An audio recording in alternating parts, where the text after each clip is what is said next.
What is going on, guys? It is your boy TKD123 here, back in your place and source. This is, of course, Save Slot Podcast, episode 14, the weekly news show about any and all things PS5, PlayStation games, and PlayStation itself. With me, of course, my luxurious co-host, the Arachknight. How are you doing, good sir?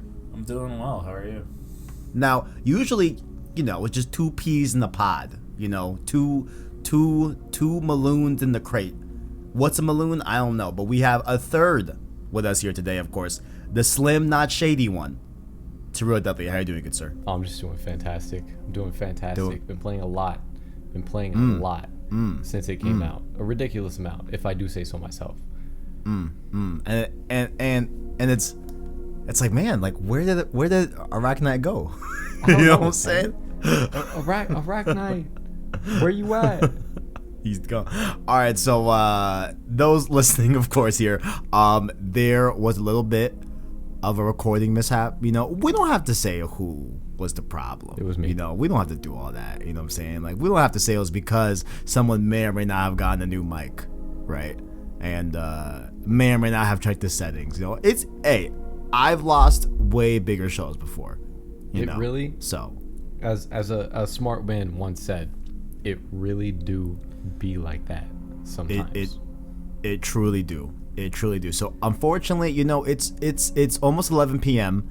and I did not want to bother Arachknight. We had a great rest of the podcast. His end is still here. Is just to be honestly frank, me and Arachknight honestly did not contribute that much to this MLB talk, which we did have, of course, Real definitely on here to talk a little bit about MLB The Show 21. So I felt just not necessary to bring him in for this little section, but he will be back in about, we'll say, 15-20 minutes. When we're done with this section, you'll hear Arachknight's sweet voice. Indeed. After that. Indeed. We're thinking about you, Arachknight. Oh, we're thinking about you while saying these words. An absolute king, of course. But as I said before, me and Arachknight definitely have no touchstone to any sports game whatsoever, let alone MLB The Show 21. And I definitely have my eyes on this MLB specifically, not because it's a baseball game and not because it's a MLB The Show game, but specifically because it is a rarity in terms of it being a PlayStation first party developed game on fucking Game Pass on Xbox platforms, nonetheless on Game Pass day one. So I definitely wanted to just get some opinions at least somewhere on this channel about MLB The Show. So I figured, why not bring in to Real Deathly? What's unfortunate? We talked about how us three were, it's the Road to Miles Morales crew back again. Man. Tragic. But it's okay. It's okay. Yeah, we'll be back soon. I'm sure there's another excuse to bring you on. I'm sure we'll figure it out for sure. Indeed. For sure. And even if not, soon is a relative term to whenever Spider-Man 2 comes out. We're waiting. Yeah, like that's definitely pulling up. We're biding. Definitely coming out. It's like Thanos. Yeah. As soon as that teaser drops for Spider-Man 2, fine, I'll do it myself. Literally. Well, I almost think that we could start right when the first trailer drops. I probably won't start the show then, but start thinking about it. Start getting antsy. Start having our. I'm already cutting trailers. Curl a little bit. I'm already cutting the intro off the first teaser trailers. Say less, King. Say less. But I'm already making the Road 2 intro, all right? But enough of all that. How was MLB this year? Yeah, how was you know what I'm saying? You got you know what I'm saying? Papi! Big Papi from Boston. Big Papi. Hey. Shout out David Ortiz. Great play. Big Papi was good. Indeed. And that shows you something, that you know his nickname when you don't know baseball. That shows something. I feel like I know it more because he's Dominican. Of course. To be honest, but most baseball players that are good are from Spanish countries. True. But enough of all that. That's side topics.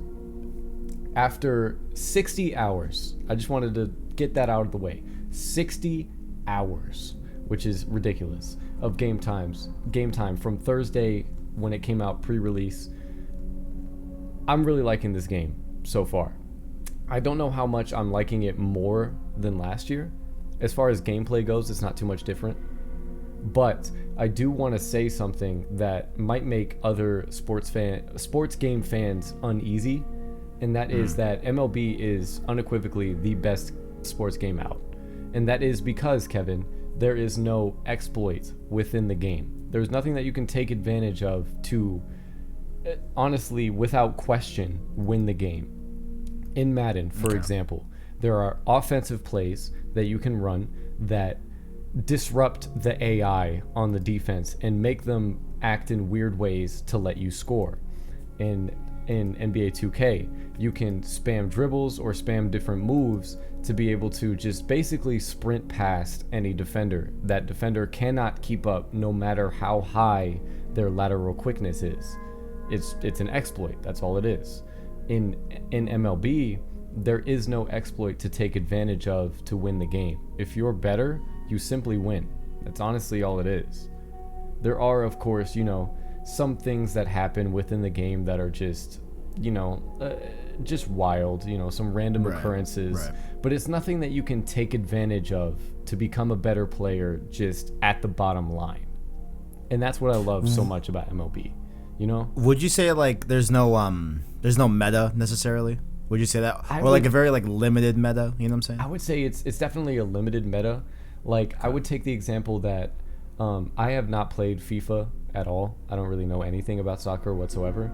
But my friend told me that when you play FIFA online, every game that you play, there's going to be a different team that you face. There is zero meta in FIFA. You can use basically not any combination because they have different quirks that allow them to play better together, but every team that you face in FIFA is going to be different. In Madden, every team that you face is going to be the exact same. There is a clear meta. In MLB, I would say it's, as you said, somewhere in the middle, where there is definitely going to be a common denominator when it comes to players that people use, but there are so many good players that you're not going to see a total consistent lineup. Right. Right. Okay. But that's just sort of overall. Just for this game specifically, I do have a huge issue with the fact that San Diego Studios decided to open up their player base by practically times 2. You have an entire Game Pass fan base that might not have ever played an MLB game. The last MLB game that was not a PlayStation exclusive was MLB 2K, and that was back when I was 9 years old. So a lot of the player base that's on Xbox right now might not have played MLB. So, they're seeing it for free and they're thinking, you know what, let me try that, let me get on that, let's see what's popping. And the servers have taken a huge hit because of it. Yeah. And just to add more context, I think it was this week we got numbers that Game Pass subscribers have hit, I think 21 million or 22, somewhere around there. Exactly. But so definitely above 20 million. Obviously, you're not saying that 20 million fucking people tried MLB, but that was that's the available pool that could try it. Indeed. With Game Pass. It is a significant increase, and it feels like they did nothing to compensate for it with the servers. Because while I did not have the opportunity to play yesterday because I was working all day, my friends did, and besides yesterday, there was not a full 12-hour period where the servers did not go down at least once, which is just an abomination to me. Honestly, I just want to play the game. It's really frustrating when I just want to play the game and I keep getting kicked off the servers over and over again. And while I say that yesterday there was no server outage, there was an issue where you would complete a game and it would kick you off the servers as if there was an outage, and you would just have to keep trying to get back in. And that tells me that the servers were just at the end of their bandwidth. You know what I mean? But right. I feel like it's just an issue that should not be. It just should not be, really. And actually, when you're adding such a big player base. To again add more context, because I'm very curious how it's doing right now on Game Pass. It is currently number 2 in current players playing Game Pass. Not surprising. Right now, only beat by, of course, GTA 5. Which who the fuck could beat GTA 5? Yeah, no. So yeah. MLB The Show. Actually, interesting enough, the Xbox One version is being played more than the Series X and S version. Very currently. Interesting. Which, I mean, I guess it makes a little bit of sense, right? Like, I mean, the Series X and S are having a hard time selling, just like PS5s. There's a lot more Xbox Ones that are in the wild, a lot more PS4s that are in the wild for sure. So, I guess that makes sense, like, when you really think about it, but that is interesting. It is. And while I am, like, frustrated with the servers, I do want to get into a little bit more of the actual gameplay stuff. They added two new defensive mechanics to the game. One of them is a pitching mechanic, which in between the first recording that went wrong and now, I've gotten a little bit more information from my friends that use it more often than I do. While it is very hard to do, it is very useful. What you're basically doing is, while you're watching the pitcher do his windup, you're mimicking a rotation with your right stick in order to mimic the windup that he's doing. And then once he releases, you flick down on the stick in the same pattern that it wants you to on the screen, and then you can throw your pitch much more accurately if you're good at it, that is. It is a little bit more difficult, but it just takes more time to get used to. That's what it is. I honestly just have not had enough time with that mechanic to become good at it, but it is a very good mechanic.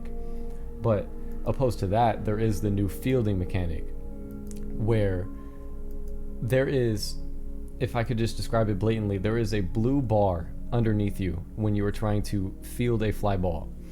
And depending on what the fielding stat is of that player, if it's higher, the bar underneath will be smaller, allowing you to locate the ball a little bit better. And if the fielding stat is lower, then it will have a bigger bar, allowing it to be a little bit more difficult to find. But the problem is, the old fielding mechanic just tells you exactly where the ball is. So really, my initial thought is there's no usefulness to this new mechanic when the old mechanic tells me exactly what I need to know.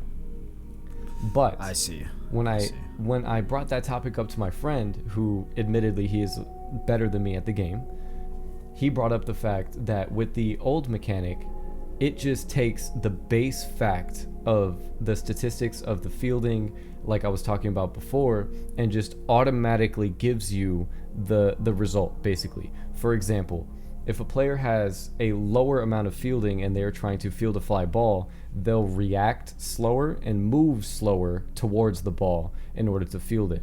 With this, it's much more of a strict manual control with the new mechanic. And that's something that I'm just going to have to try and work with a little bit more myself. But overall, I feel like with the old mechanic, you're definitely set up for success. Because that's just you building a good team. Once you have a good team, then the old mechanic it's fine. It works perfectly. But besides the new mechanics, I do want to talk about a lesser important aspect of the game. I would say it's just lesser important to most players rather than somebody like me. Because when I go into the game, especially when this is the first game on Nextgen, I don't expect the menu system specifically to take a step back. I honestly feel like I am watching a game and playing a game that is on PS3 when I'm in the menu system. And I would honestly say that that's just towards the design. The navigation of the menu system is a little bit slow due to the server issues that I talked about before, but I'm mostly just talking about the design of it. I feel like they might have been going for like a sleek look, but it really just did not come off that way. It came off simplified. Interesting. Okay. Like, I think you said this, but like, do you feel that like they were going for like a sleek type of aspect, but it just ended up just personally, I don't. That's honestly just what I've heard from other people that play the game, that they might have been just looking for that sleek look and just didn't come off the right way. But it really just it just feels lazy, honestly. Like, if I had to really just put it into a term, it just feels kind of lazy. You know what I was thinking about too, actually? So I watched a Digital Foundry video, and they were talking about how, like, they, based on their analysis of all of the platforms that have MLB The Show on, right, for this year's game, that it became very clear to them that okay, like this, when you're playing the PS5 version of that game, like it is heavily the PS4 essentially, just with more with more bells and whistles and all that, higher frame rate, you know, better textures, better lighting, etc. But like its raw bones is essentially from the PS4, and the same on the Xbox side, right? So I'm thinking like, okay, maybe the menu, there's probably gonna be some truth to what you're saying. Like obviously it's not PS3, but maybe it's literally like because the last gen game, you know, maybe perhaps can't. But even that seems wild because I've never heard of a game like not being able to run like a quote unquote like next generation UI, right? Or like menu system at least, right? Like yeah. So I'm not sure if that really has anything to it, but like I think probably something in there. I think ArachKnight brought up a point that was similar to that, where he was correct in the fact that like they might have been just, as you said, like compensating for the previous gen, but I feel like even with that, it's still just a little bit lazy. Yeah, no, definitely. Because it's not like they just, you know, decided like this year, oh, let's put it on. We got the announcement back in, I think, December 2019 that MLB The Show 21 would be multi-plat. Yeah. Yeah, like so it was the announcement. Yeah, it was the announcement that the Show 20 would be the last PlayStation only MLB, and then the next year's game they would go multi-plat. Yeah, so they knew. It's not like it was like, you know, exactly, just a run of the mill, just random decision. Yeah, and then to piggyback off of, you know, like the subtopic of aesthetics with the menu system, the graphics of the game are another thing that's holding MLB back. With 2K and with Madden, honestly, I'm just stick to 2K. With 2K, every time it comes out, the joke is, look at the sweat. Oh my god, look at the players sweating. This and that. Random graphics that make the game look realistic. I believe I brought up before earlier today that there was a video on Twitter during the pandemic when there was no games going on. A kid brought up a broadcast style 2K game, which is just the regular broadcast camera that you see on TV, but with the 2K game, obviously, and brought his grandfather into the room. And his grandfather watched that 2K game as if it was a real game going on, because the graphics and all of that are just so good. With Madden, you have about the same thing. The Madden graphics are very, very good. Their face scans are pretty much perfect. The 2K face scans are perfect. I'm going to say that right now. 2K aesthetics are just on point. But MLB, there's just a much needed facelift that's missing. They need just a $30,000 facelift and a 30,000 cc injection of Botox into their cheek. They need an update in the face scans. They need an update in how the body figures look. They need an update on how the stadiums look. And once they do that, once they make the game look great, along with the already great, in my opinion, gameplay, I feel like they'll be a top dog in the sports industry, when right now they're not really talked about. And that could be because the MLB doesn't know how to market their players and make them interesting like the MLB or like the NBA and like the NFL do. But I feel like just within the gaming community, I feel like they would get a lot more respect if they were able to up their aesthetics. Yeah, very, very well said. Like I had like a story that, honestly, it's not even a story. This happens, honestly, maybe like once every like few months, right? Like obviously, I'm a gamer boy, right? Like if I see a game, I know it's a game, right? But hey, there's sometimes I'll just walk in the room at my friend's apartment and they're playing 2K, and for a good split second there, I think it's a real game. You know, just like a quick glance, like the lighting and the way the camera would be set up. It's like oh wait, it's like oh wait, 2K. Okay, it's like a split second. Yeah, I don't feel like you'll ever get that feeling with Madden, just because of the sideline and the crowds need a little bit of an update. But yeah, 2K, easily just looks real. Like, that's just all there is to it. Yeah. There's been clips of actual NBA footage that I thought was 2K.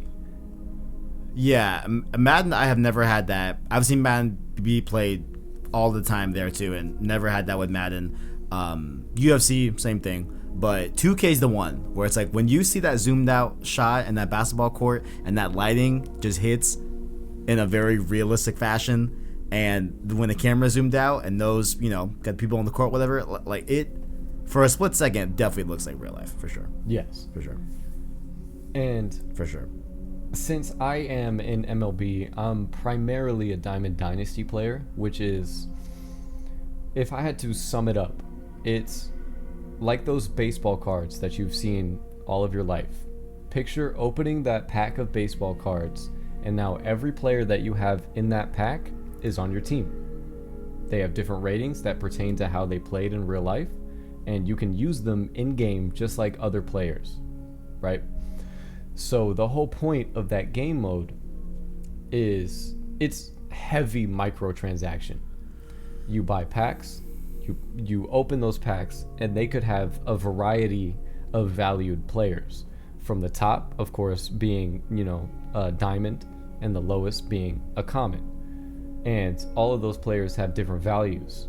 Now, the reason that I want to bring that up is because I have a little tinfoil hat conspiracy theory that with this release of MLB The Show 21 on both consoles, now that they have a whole player base of, we're not going to call them fans, we're going to call them customers in this scenario. Now that they have a whole new player base of customers, they want to raise the parameters, or the pack odds, if you might say, so that these new players are getting better returns, and they're more likely to stay, and they're more likely to pull more packs and keep playing the game.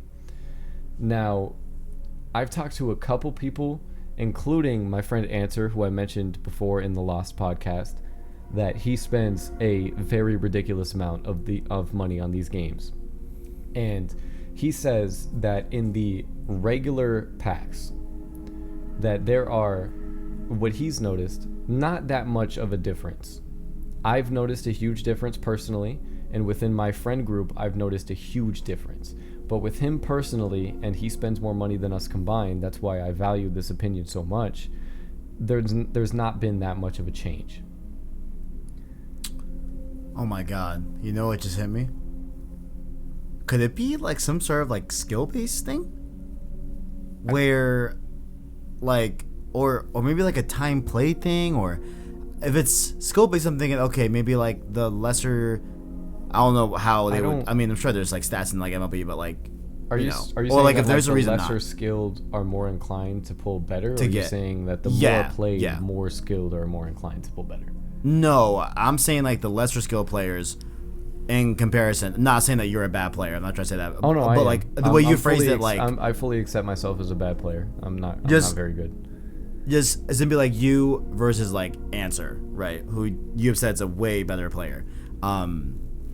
Could maybe that be a nugget of truth? Damn, I would. It's a possibility. Yeah, it's a possibility. It's a little bit hard yeah. to gauge right now, just because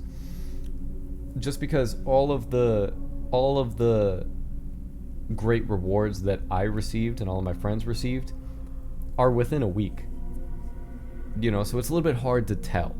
I feel like maybe a month or two from now we'll have a little bit better of a gauge on how the probability is for packs for this year. But as of right now, I'm not sure if we would be able to tell that, because obviously everybody starts at the same time played. Right. But that is a very interesting thought. I mean, like I just think about COD. How it's like, like you're essentially punished for being good in COD now. So just wondering if that was like probably part of it too. But interesting. Okay. Like, I guess generally speaking, when you take all your thoughts wrapped up in a bow, like, do you consider this game to be a good year for MLB The Show? Like, is it just a sane, good game? There's problems, but it's a good game. Or I do, because I feel like, and while this might be a minute, inconsequential thing to players that play Diamond Dynasty more, they're more inclined to play the online game modes. But I feel like the additions to the Road to the Show mode are what kind of just pushed it a little bit over the edge for me. Because they made minute updates to the Diamond Dynasty mode that made it a little bit better for the players that like to grind. There's a big grind aspect to Diamond Dynasty where you're playing against the CPU to try and earn rewards. Like, this is a very hard earning. Like, 60 hours that was all me grinding. But on the outside of that, Road to the Show has really, before this year, it's not received a huge update. It's just been, you select your archetype on what type of player you want to be, whether that's a pitcher or a position player / hitter, and then you just move on into your career, just very vanilla, just do your thing. This year, you are automatically put into a position where you are a two-way player, where you're a position player and a hitter, as well as a pitcher. And then after you are given that role, they ask you if that's really what you want to do. You're given the option to just do one, or you can just continue to do both. And then once you continue to do both, you can choose your different play time for both. It's just, they've added a lot of necessary depth to the game mode that it's honestly, it's really drawn my attention, to be completely honest with you. Whenever the servers go down, or whenever I'm feeling just maybe angry or whatever, because you guys know how it is. You're playing a game that you love, you get angry very easily. Maybe you want to just take a little break. My little break for me is to play the Road to the Show, where you're just playing against the CPU, you're upgrading your player. It's just bottom line fun. That's all it is. And they've made very good upgrades to that game mode this year. And I feel like that upgrade is what has put it over the edge. Well said. Okay, I see that. So definitely it has your blessing. It does. It does. To be purchased on PS5, and you gotta get the fucking higher tier. What was it? Are you talking about the Jackie Robinson edition? Yeah, don't you need that to do to get the PS4 and PS5 cross-buy thing? Is that what's going on? You don't need that. That's trash. You don't need that. I think the only necessity for it was you needed to get the Jackie Robinson version to get early access, as well as I don't believe any Xbox players or Game Pass players had early access. I think that was just PlayStation got early access if you pre-ordered the Jackie Robinson, as well as a bunch of additional items in Diamond Dynasty. Like, there's a currency that you can earn, and they give you a free, I believe, 30,000, which is, it's not that much, but it's something, as well as a variety of different packs that give you both guaranteed players to start on your team, which are very good in my opinion, as well as non-guaranteed packs. And in those non-guaranteed packs, that's where I pulled a good amount of players. So if you're going to disagree with me on my tinfoil hat theory of all the pack odds being raised, you might at least agree with me on saying that the free packs that you get for the pre-order, those odds are raised to make people, or to incentivize people to pull packs with extra money. Okay. But the one thing that I want to just make sure that I don't miss out on, that I said earlier before we wrap up, is that if you are somebody that's listening to this, and by God, I don't know how you made it through all of this if you're not even at all interested in it, you are a trooper. But if you made it this far and you're not, if you don't really know how to grasp onto MLB, the way that I would put it in a video game standard is a Twitch-based a Twitch reaction turn-based game. That's really all it is. The opponent is choosing a pitch to send you, they're choosing the location to send you, and then you have a Twitch reaction to respond to that pitch. It's really turn-based. I was driving to work today, right?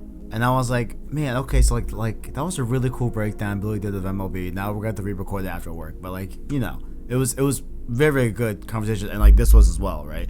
And I was like, damn. Like, like I've just never been really into 2K or like any really sports game, because like I don't really have a deep understanding of the game, right? I think the sport I'm probably most knowledgeable of, which I would even call myself knowledgeable of in the first place, is probably basketball, right?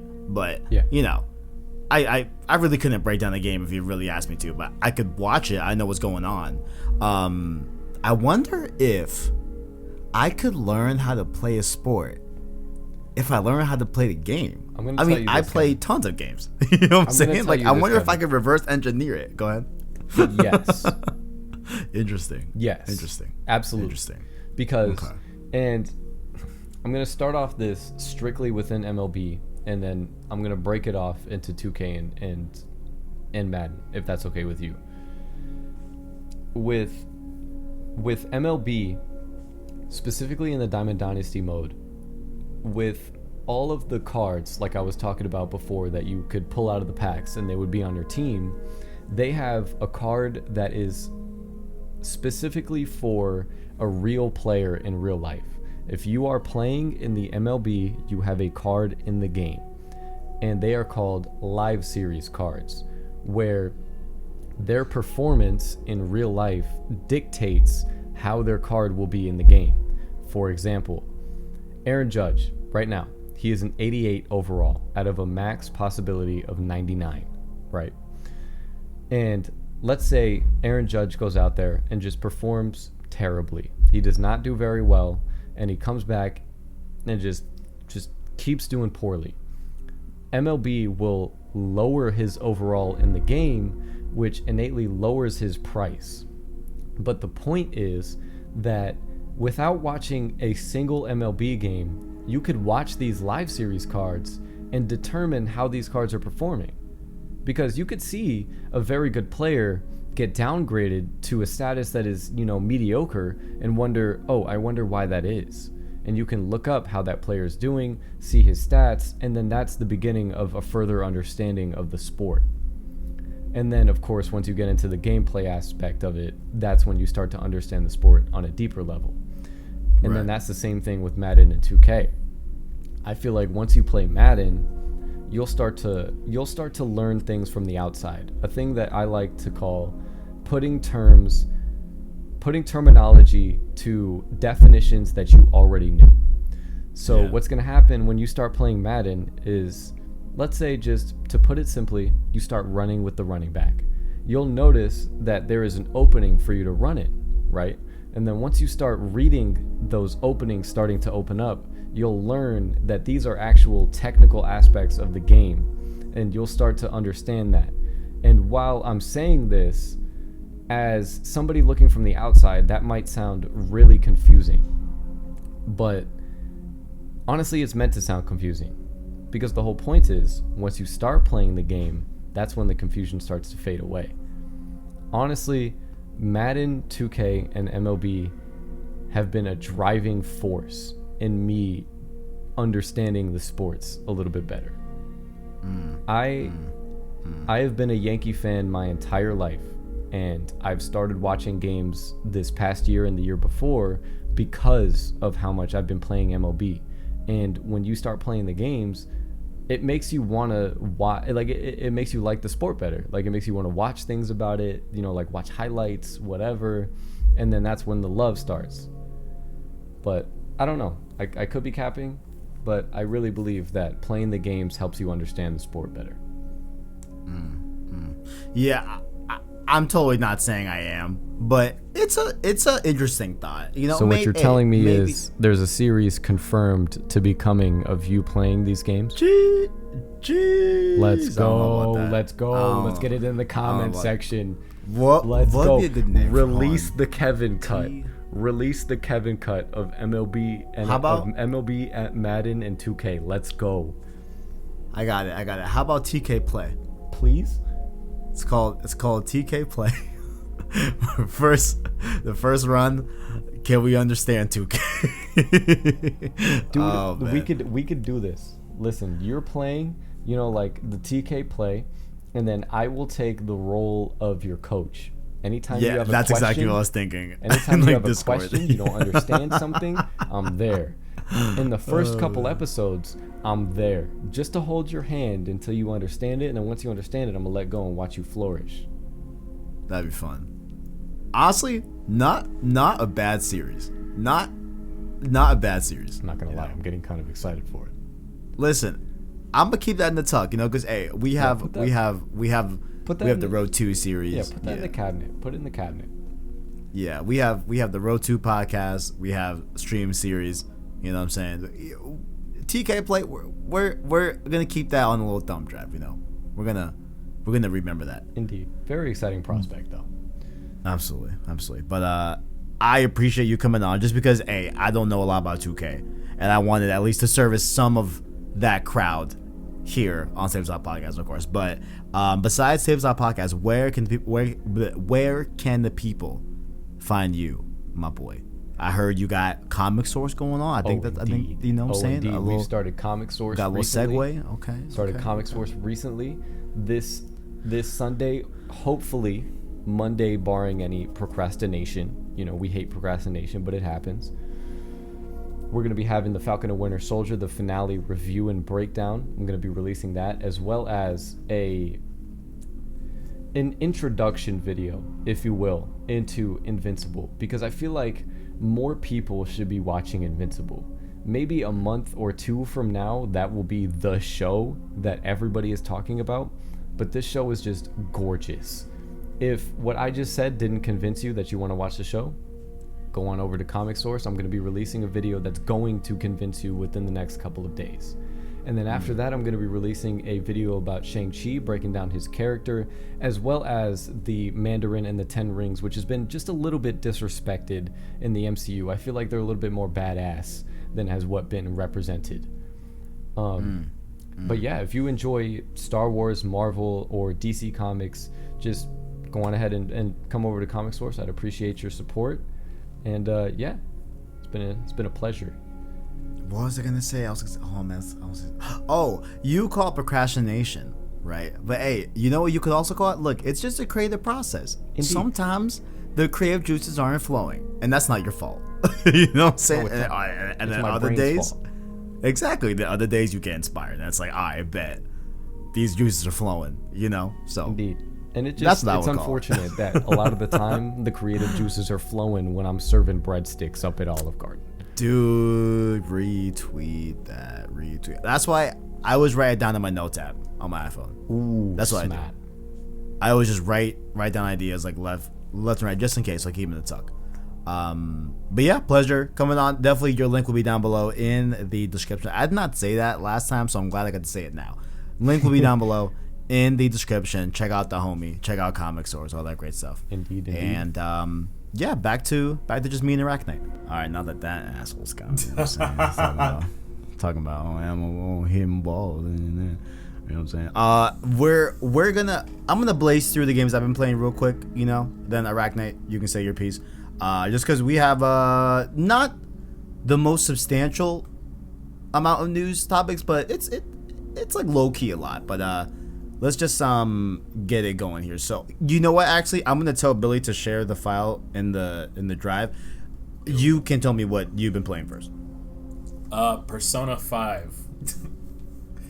It's literally yes, sir. Been non-stop Persona since the last time we talked. And honestly, I've been vibing. Like the last time we talked, I was at the very beginning of the game, getting the feel of it.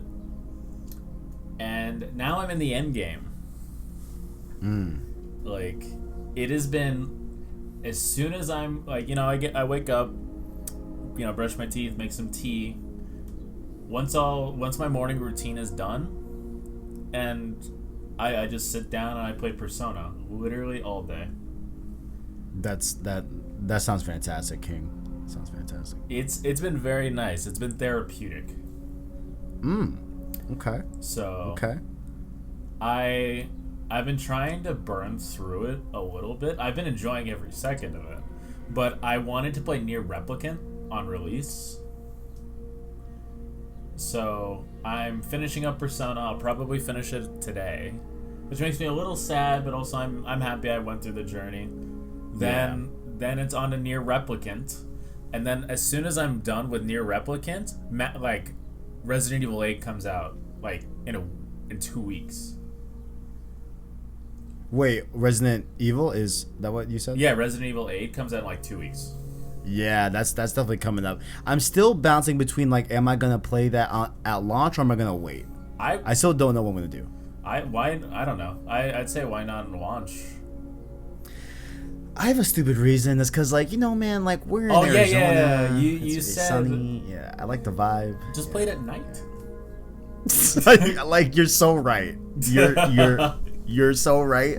But yeah, I mean, definitely, I'm gonna stream it because those Resident Evil 7 streams were fun as hell to stream. Like that was mad fun. So I'm definitely gonna stream Resident Evil Village. I know it goes against my only PlayStation games I stream on PlayStation Source, but Resident Evil is a separate case. Yeah, that's a special separate case for sure. I don't like, you know, I don't understand your thought process sometimes. Like, bro, it's April. Like, the game comes out in May. You're gonna wait 5 months. Listen, I know I'm dumb. I understand It's not a matter of intellect. It's a matter of aesthetic. And if there's anything you and I can agree on most of the time, it's our aesthetic choices. That is true. But that's true. Like, what the fuck? You know what? Okay, you know what? Okay, look. So, Returnal's around the corner. Oh, yeah. I gotta play Returnal fucking wait for too. That. So, Returnal, we have, what, like 2 weeks until Resident Evil when that drops, or 1 week? May 8th. You got 2 weeks? Okay. May 7th, Okay. If I'm properly done with Returnal by that time, because in May I want to get Biomutant, which I might play that at launch for sure, but that's end of May. And then Mass Effect Legendary Edition, I'm gonna buy that, but I'm not gonna play it yet because that might be a long play club for Joyclicks, so I might wait for that. Maybe I'll play Resident Evil Village on launch. Maybe, yeah. I think you definitely should. Like, Owen and I are I'm playing it the launch night. Okay. Like, Owen, I can imagine will also be playing it on launch night. Oh, big facts. Owen's actually he'll be playing it before us, given his time zone. Absolutely. Yeah, for sure. For sure. I was so mad when he was playing Miles and everything like 15 hours before me. I'm like, fuck, man. God damn it. Like, shit. He was playing it so ahead, bro. Yeah, no. It's what, like, I don't know why they get it early. They lost the war. Oh. Oh wait, no. It was Last of Us Part 2. I mean, oh yeah, Miles. No. Yeah, no. Miles, who's waiting for his PS5 because they launched a week after the US. Yeah. So yeah, that one hurt for him especially. But it was Last of Us Part 2 where he was playing early because time zones. The Lord giveth and the Lord taketh away. Goddamn. That's true, man. It is what it is. But I'm glad you're playing Persona. You know what I'm saying? Yeah. No. Cool. And cool stuff right there. Yeah, no. It's been 65 hours. I legit have not played anything else than Persona. Like, that's fire. If you check like the people that are friends with me on PlayStation, it's like you can just see it's like, the Arachknight playing Persona 5 Royal. It's like it's been all fucking day. And it's been great. I love the PS5. Like, I thought I could live with the PS4 for a while. It is night and day.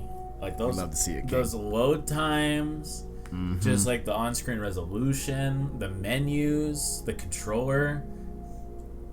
The PlayStation 5 is a beautiful console, and I'm so grateful that I got my hands on one. Listen, I'm just excited because when we start talking about these Returnal previews, bro, I have a really, really good feeling about that game. Like, I have a really good feeling about that game, and the fact that like it's being posed as like one of like the first big PS5 games, I think it's gonna be really good. Alright, I cannot wait for that game. But we will talk about that later on for sure. Oh yeah, no, I'm I'm super excited for Returnal. Like, it looks like my kind of game. Oh, I can't. Dude, I'm itching at the fucking bone. I can't wait for that game. I swear. Because this eagerness to play Returnal, I haven't gotten to anything that is taking me too long to beat. You know what I'm saying? Because I really want to have a clean slate for Returnal to come through. I did buy one of the last new Vita games to ever come out, Scourgebringer. It's on my Vita right now. It's downloaded. Another roguelike. So I think I'm going to wait until I'm done with Returnal and then jump into Scourgebringer. I don't want to play two roguelites at the same time, you know. I get that. So, yeah. Because, just remembering what's good and what run and what game. Yeah, I feel like that'd be too much for me. So I'm going to wait until Scourgebringer on the Vita. I'm also going to be playing Peace Walker. Metal Gear Solid Peace Walker on the Vita as well. But so I've been playing. Let's start with Dirge of Cerberus. There's 12 chapters. I'm on chapter 8. I feel like I'm on the last leg of this journey. I was not aware at how many other Final Fantasy VII characters are in this story besides Yuffie, ArachKnight. Like, the whole gang is here. Like, everyone pulled up, and I had no idea. And they're all in their Advent Children clothing, bro. It's so fucking cool. Like, Tifa's here, Barrett's here, Cloud's here, Sid's here, you know? Like, Kate Sith was already here in the beginning, but I was just not expecting pretty much the majority of the party to be with me here on this adventure. But I gotta tell you right now, look, man, the story is carrying this game. Like, single-handed. It, man.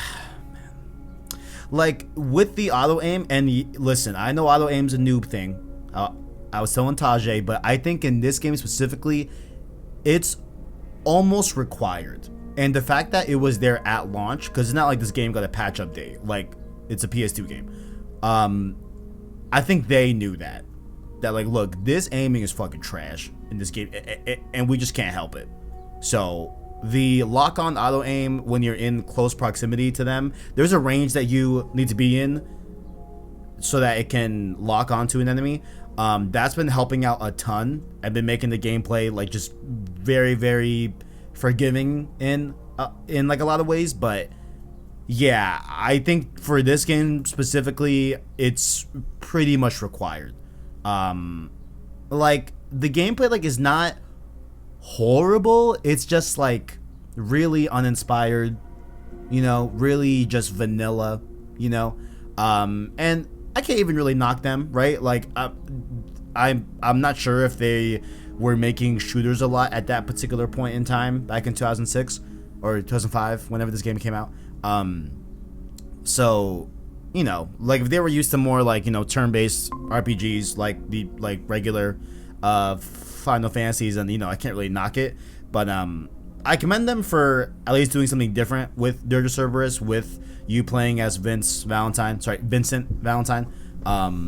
So yeah, it is what it is, but this story is carrying the game, and I can't wait to have the full context going into Final Fantasy VII Integrate. So very, very excited for that.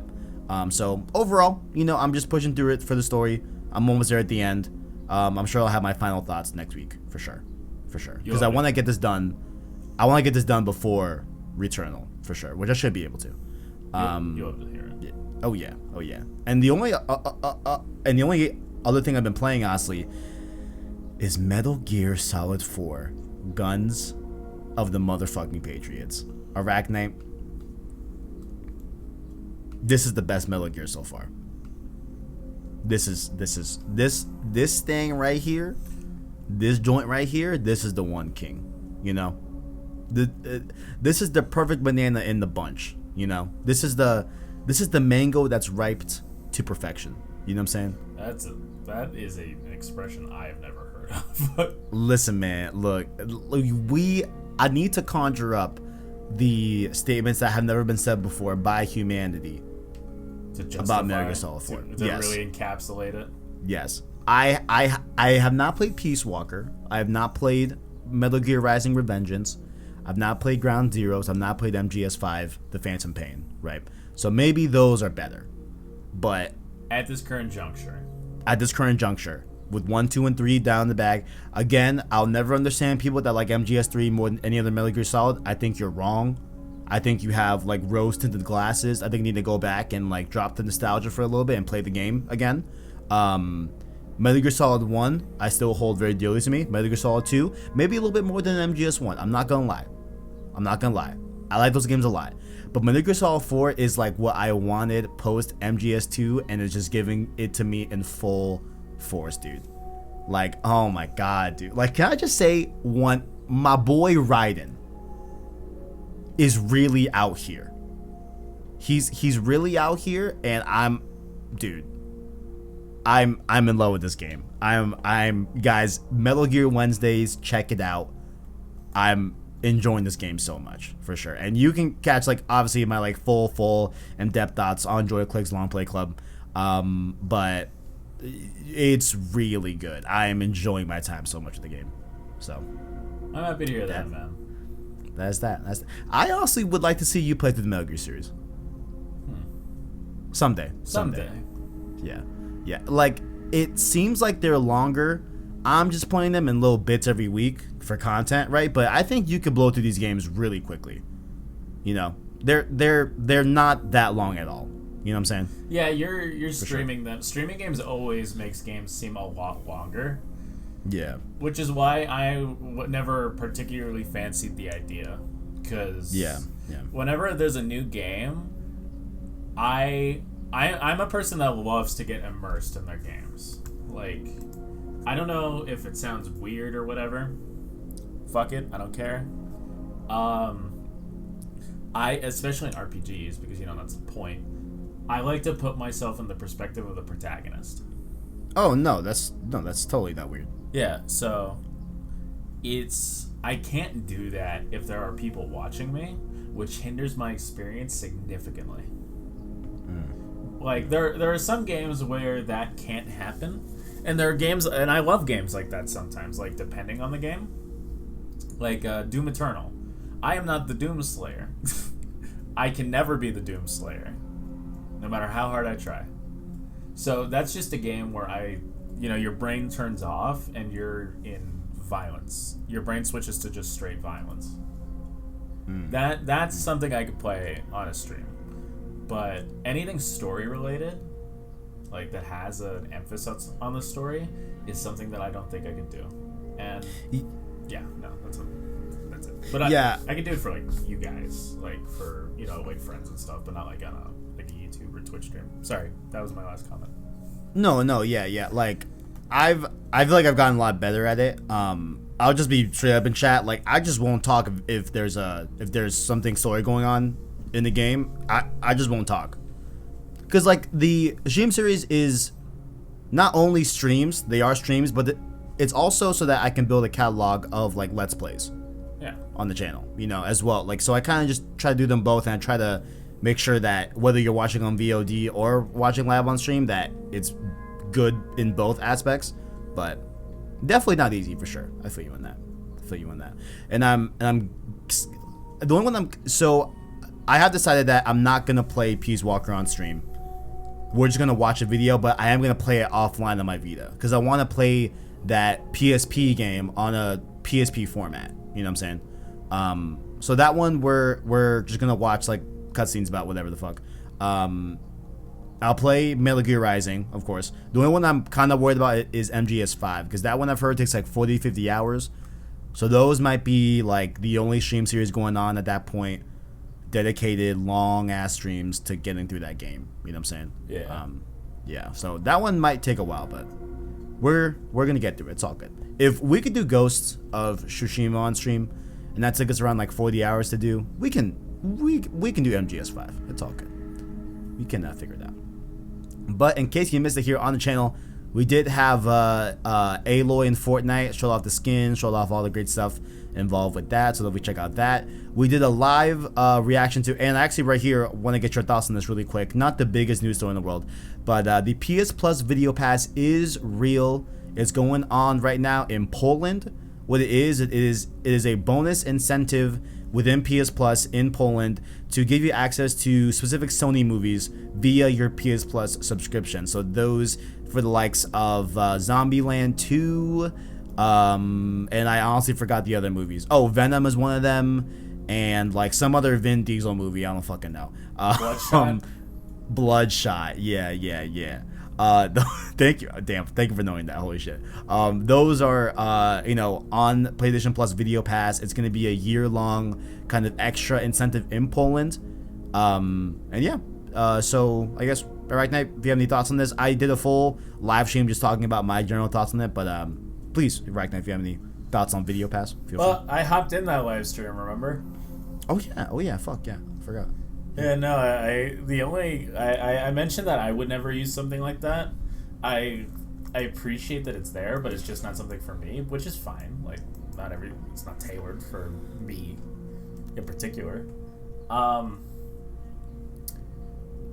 don't, like, a Video Pass would have been probably the least, like, at the bottom of the ladder, or, like, in terms of priority.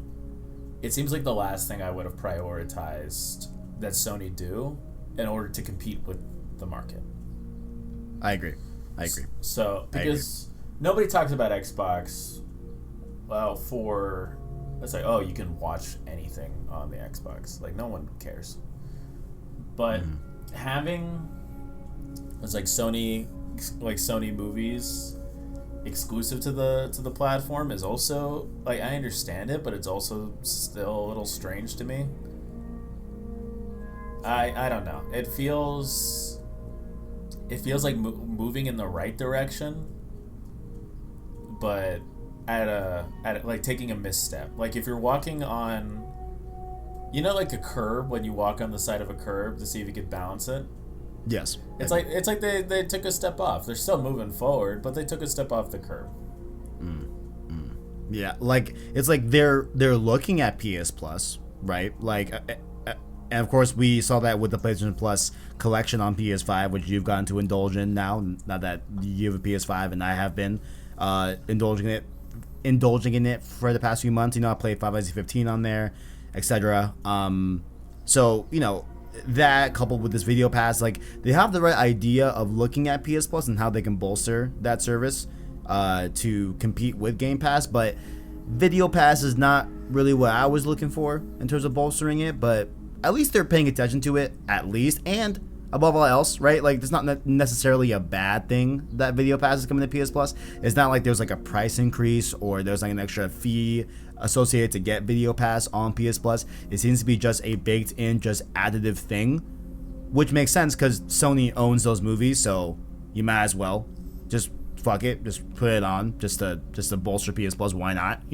So it's purely additive, but it is a weird move in my opinion in terms of like, you could also do things like you own PS Now. You could bundle PS Now into PS Plus and blow up access to that, right? You could do that, but that's just me. Yeah, that's just me. I agree. It's, I don't know, like, I don't know. It feels like everybody's just trying to catch up to Game Pass one way or another.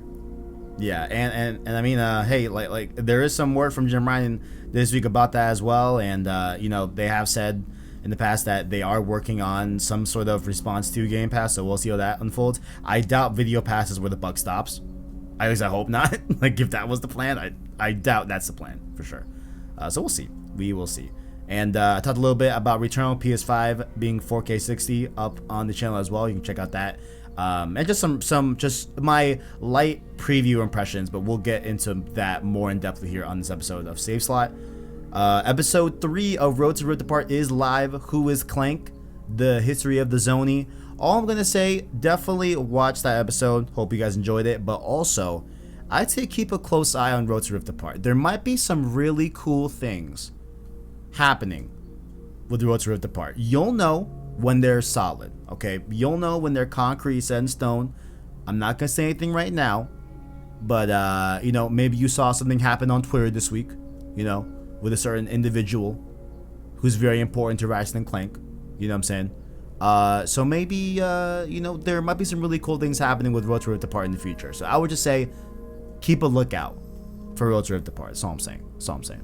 And we did stream, of course, Metal Gear Solid Going to the Patriots episode 2. And of course, we'll be doing episode 3 on Wednesday, as of this recording, following. So next up here, of course, ArachKnight PS5 Watch. This is a pretty cool one. I figured you would probably enjoy it, maybe. I don't know. Warzone is getting a PS5 version that has been confirmed. This is from Activision. They say here they were speaking to Charlie Intel, surprisingly, which I'm pretty shocked they talked to him, because I feel like they kind of hate him low-key. But it was Ravensoft's creative director, Amos Hodge, hope I said that right, revealed that a, quote, dedicated technology team is working on the upgraded version for PS5.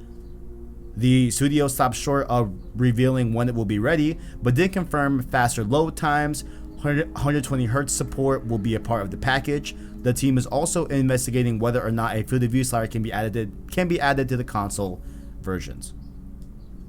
So, hey, I mean, ArachKnight, I know we talked a lot about how hopefully... Now, they didn't list it here. I hope that the file size goes down. But, how you feeling about a potential Warzone PS5 patch? Inevitable. Like, it was... I'm surprised it didn't come out sooner, considering Warzone... Or, not Warzone. Cold War was a launch title. Yeah. It's... I don't know. It doesn't surprise me, and it doesn't impress me. It's. Oh, sorry. You go, and then I'll continue my thought.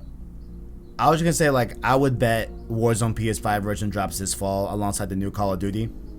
This fall. Give it that oomph. Yeah. They probably wait, which is a little scummy. But like, I don't know. It's. Like I said, it doesn't impress me because it is kind of the bare minimum. I don't know. It's if you start to get impressed and grateful with the bare minimum, they're going to push the bare minimum down. Right. So right. I don't know. Good on them, I suppose. Yeah. Compress your goddamn files. Yeah, that's the number one thing. Like, I know they're talking about fast load times. That's great. Of course, welcome, all that great stuff. But nah, I think the biggest yearning is that file size. Because 250 gigs, at the last time I checked, which was a while ago, that could have increased. So, this console doesn't have a lot of space at... No external hard, like no external drives, nothing. Just base console. It doesn't have a lot of space. It has 600 gigs, which in this day and age is pushing it. Yeah. Like they did, quote unquote, add external support, as you know, external hard drive support, but like it's only like a shelf for your digital games. You can't play the games off of the hard drive. You have to transfer it back to the PS5 when you want them to. So you're only negating the time it would need to re-download the game itself, right? Yeah. Which I guess is a positive, but it's still not what we want. It's still not the same thing, So that's coming later this summer, hopefully sooner than later. Yeah. But yeah. They need to work on that. Like, just good on them, I suppose. Good on them, for sure. But, of course, hopefully some good news for those that are still looking for a PS5. Jim Ryan did talk to Video Game Chronicle this week, and he said this thing about supplying for PS5. Quote, supply under the new coronavirus was very complicated, and we had to limit distribution to online. The supply and demand for semiconductors is also tight worldwide. We are asking our suppliers to allow us to increase production, which will flow into the market this year. So he has called upon retailers to get more PS5s in stock, just as a very traditional ArachKnight PS5 Watch, just to make sure that y'all are keeping aware of what's going on with the PS5 supply. We should be seeing more stock in the future, but I still stand by. I don't think I'll see a PS5 in a store natively, like naturally, this year. I don't think I will. Agreed. No shot. There's no fucking shot. Granted, I don't go to like stores that often, right? Like I really just be going to Fry's to get groceries, and then like I order anything off Amazon that I want. You know, that's not at Fry's. But next time I peruse like I haven't been in a Best Buy in so long. I just thought about that. I miss Best Buy, man. Fuck. I'm so sad. I'm so sad. I've been in a Best Buy to buy one thing recently. And it was to buy. I went with friends because we needed to buy. We were helping like build a friend's computer, and we needed a part. Well, needed is like my friend is like, I refuse to help put this computer together unless we get an SSD for the operating system. I was like, fine. So we went to Best Buy and they bought the SSD. It wasn't my computer. And I saw this big ass Kirby plushie, right? Oh shit. It is $30. Okay. How big is this Kirby plushie? Like if you can guesstimate, or like try to make a comparison. A good chunk of my torso. Okay. All right. Like half of my torso. Gotcha. And he's thick. He's a thick boy. Kirby is a thick bitch. So it was like $30, and it's the only thing I've bought in Best Buy in a year and a half.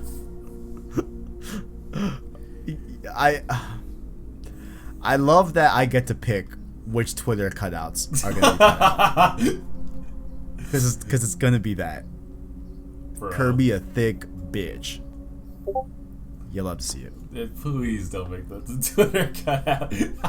Dude, I can't not. You know what I'm saying? Bro. But oh man. So going into episode 14 main topics, this is not necessarily PlayStation related. I did have to bring this up just because I love this fucking game studio. Of course, they used to be called Matt Makes Games. Now they're called Extremely OK Games. They were the developers behind Celeste. Celeste was one of my favorite games in 2018. One of the best platformers I've ever played in my life. One of the best games I've ever played in my life, for sure. Like, this is the type of game, like, if I ever have kids, like, they're playing Celeste. You know what I'm saying? Like this is one of the ones. They have just did a little reveal of their next game. It's called Earthblade. It's going to be a 2D explore action game, what they say, in a seamless pixel art world. They say the game is coming out in 20XX, so they really don't have a year for this game yet. You know, very, very early, but we did get some music associated with this game and a little bit of artwork and the logo as well. I cannot fucking wait, ArachKnight. I cannot fucking wait. I need this immediately. I love the way the actual sound looks, and it's up on their Twitter. You can check it out, and I linked it down below in the description as well. But I already love this vibe so much. Like I'm in love with this already. So just wanted to just shout it out. You know what I'm saying? I respect on the lookout for this. Yeah. You know, and it will be coming to PlayStation consoles if Celeste has anything to do with it. Celeste came out on PS4. I actually got a code for it on PS4, but decided to play it on Switch because I was going on a trip, and it was like, nah, I want to play this, but still, you know, I don't want to lug around my fucking PS4 to Vegas to see Kanye West perform. Oh, no, I was going to California. What was I doing in California? I don't know, whatever. But yeah, cannot wait for this game. Really just had to just to let the people know, you know, that's it. But another thing as well, that's gonna be a quick little tangent here. Of course, Play at Home is still kicking off, and for this month, starting right now, you can download Horizon Zero Dawn Complete Edition for free with your PSN account. There's no PS Plus membership required, of course, so it is just strictly free, no strings attached. And yeah, I think it's a great game. I think you believe the same thing as well, ArachKnight, as far as I'm aware. Yeah, so it's a solid game. Definitely. So definitely pick up Horizon Zero Dawn for sure. And if you have a PS5, you might as well, because Horizon Forbidden West is around the corner, kind of. You know, it's coming up. But I'm gonna hold out and wait for my next playthrough of Horizon because I'm still hoping for a PS5 patch. I'm still hoping for that 60 frames. Hopefully it comes soon, you know? The sooner you do it, the sooner we'll get it. If your history has anything to do with it, as soon as you're done with Horizon again, it's like, oh yeah, here's the PS5 patch. Fuck, yeah. I mean, that's how they did me with Ratchet, these motherfuckers. It's a good point.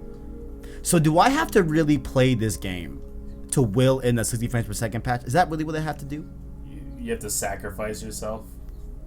I have to sacrifice my enjoyment for the people. Honestly, I think I would do it. Honestly, 60 frames after playing on PC, kind of slow. This fucking guy, man. I'm playing at a crisp 144. It's the absolute minimum that it's the new bar. That's all I'm saying. You know, we're not having this conversation again because I feel like we always have it. But yeah, no, 60 is the new bar. I absolutely agree. 60 is fine. Like, all I'm saying is that I would rather play Horizon Zero Dawn in 60 than fucking 30, absolutely. which I'm not playing in 30. Like, 30, seeing 30 to 60 back to back it's foul. It's foul. It's foul. Like, it's foul. I can't. I don't care if the game looks way worse. I will not be playing it in 30 frames per second. Like, that's literally what I'm waiting for Horizon Zero Dawn. I'm just waiting for the patch. I don't know how I survived 30 so long on consoles. Like, playing Spider-Man again, like, because like I mentioned, I swung around before, like, while my PS5 was getting all of my data. While I was transferring all of it, like, you know, last goodbye to the PS4. Mm-hmm. And I played Spider-Man Remastered on PS5. I was like, wow, fucking garbage PS4. Like, it looks worse, it plays worse. Like, how did I survive? Yeah, like, no. Like, in the same vein, like, when you go back and see Spider-Man being played on PS4, it's like, no. Oh, absolutely not.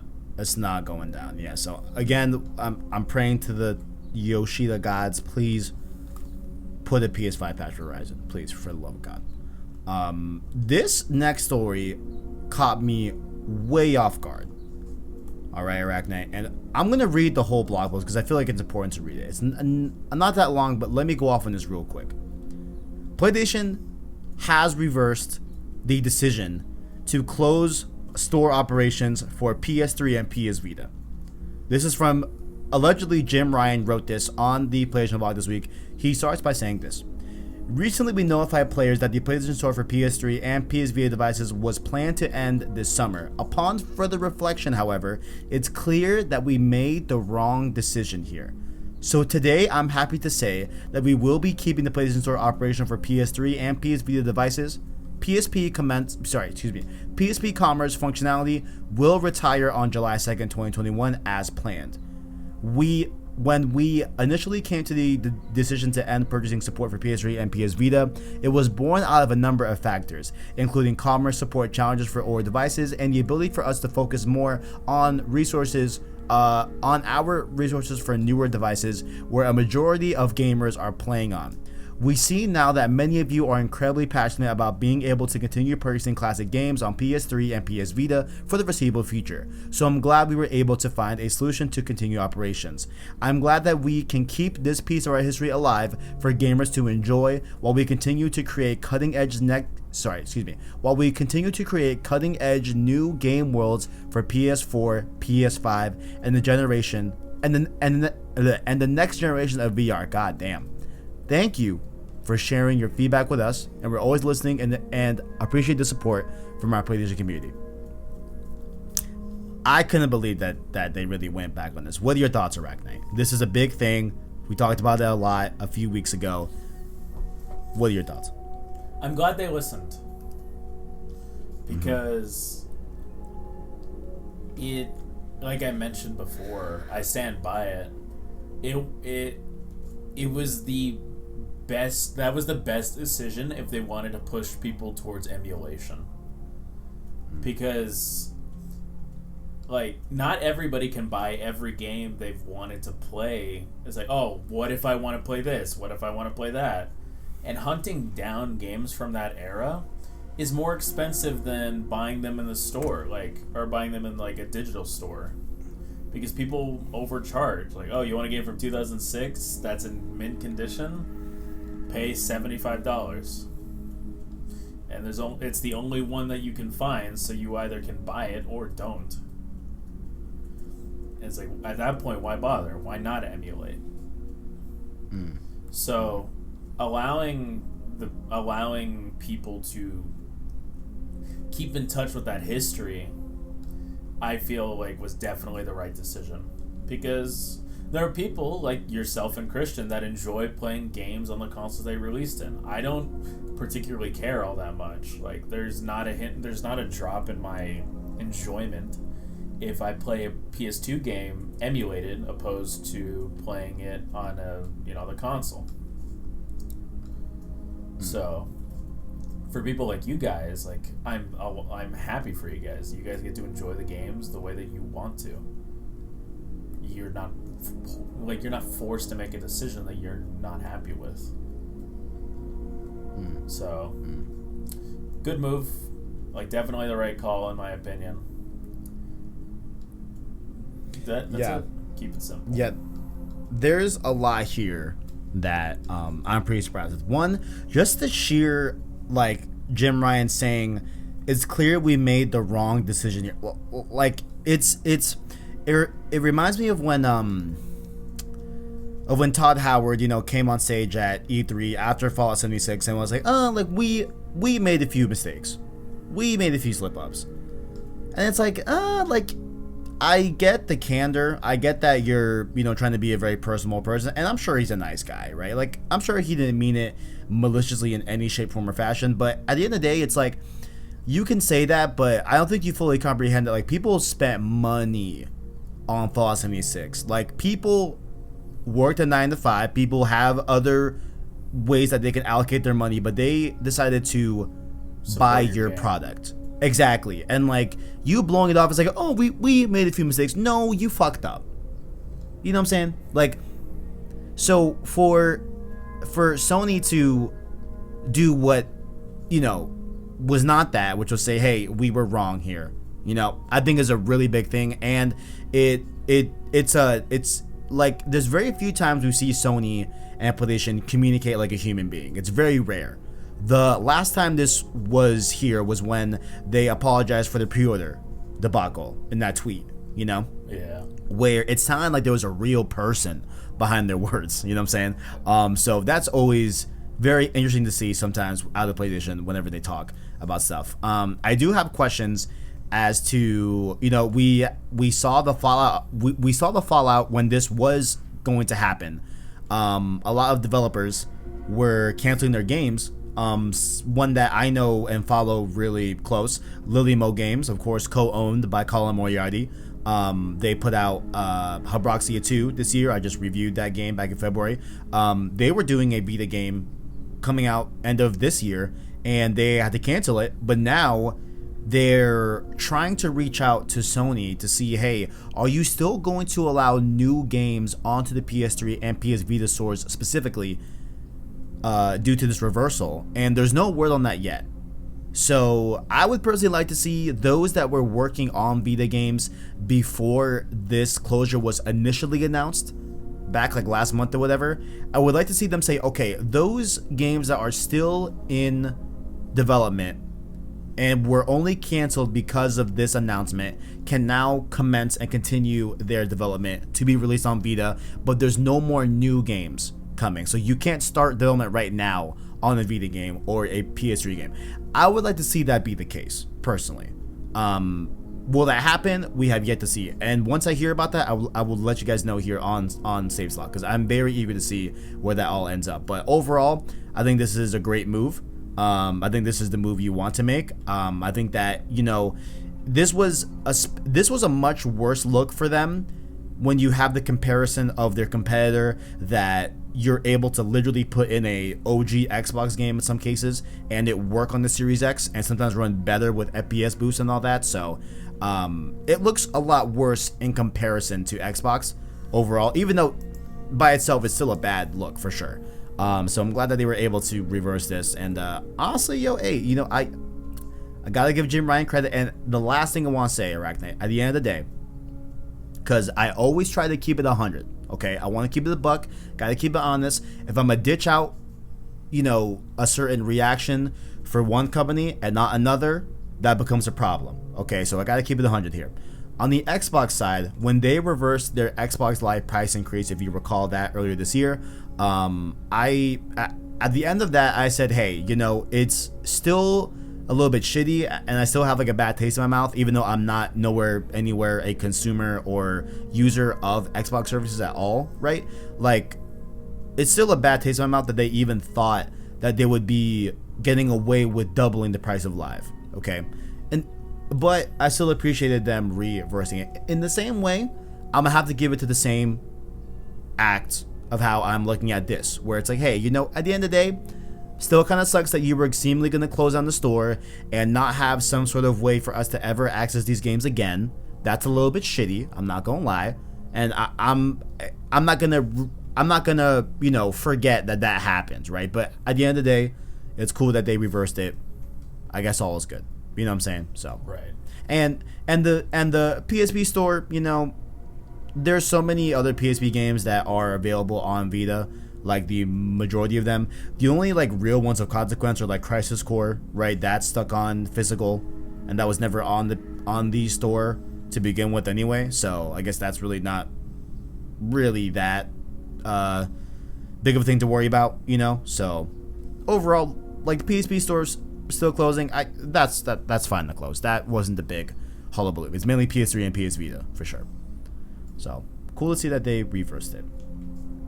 Next up here, we have a few articles that are going to weave into each other. So we're kind of just gonna stop at every one of them and have a discussion and just keep it going. But these are all kind of connected to a Jim Ryan interview with I think it's still VGC. Let me see real quick.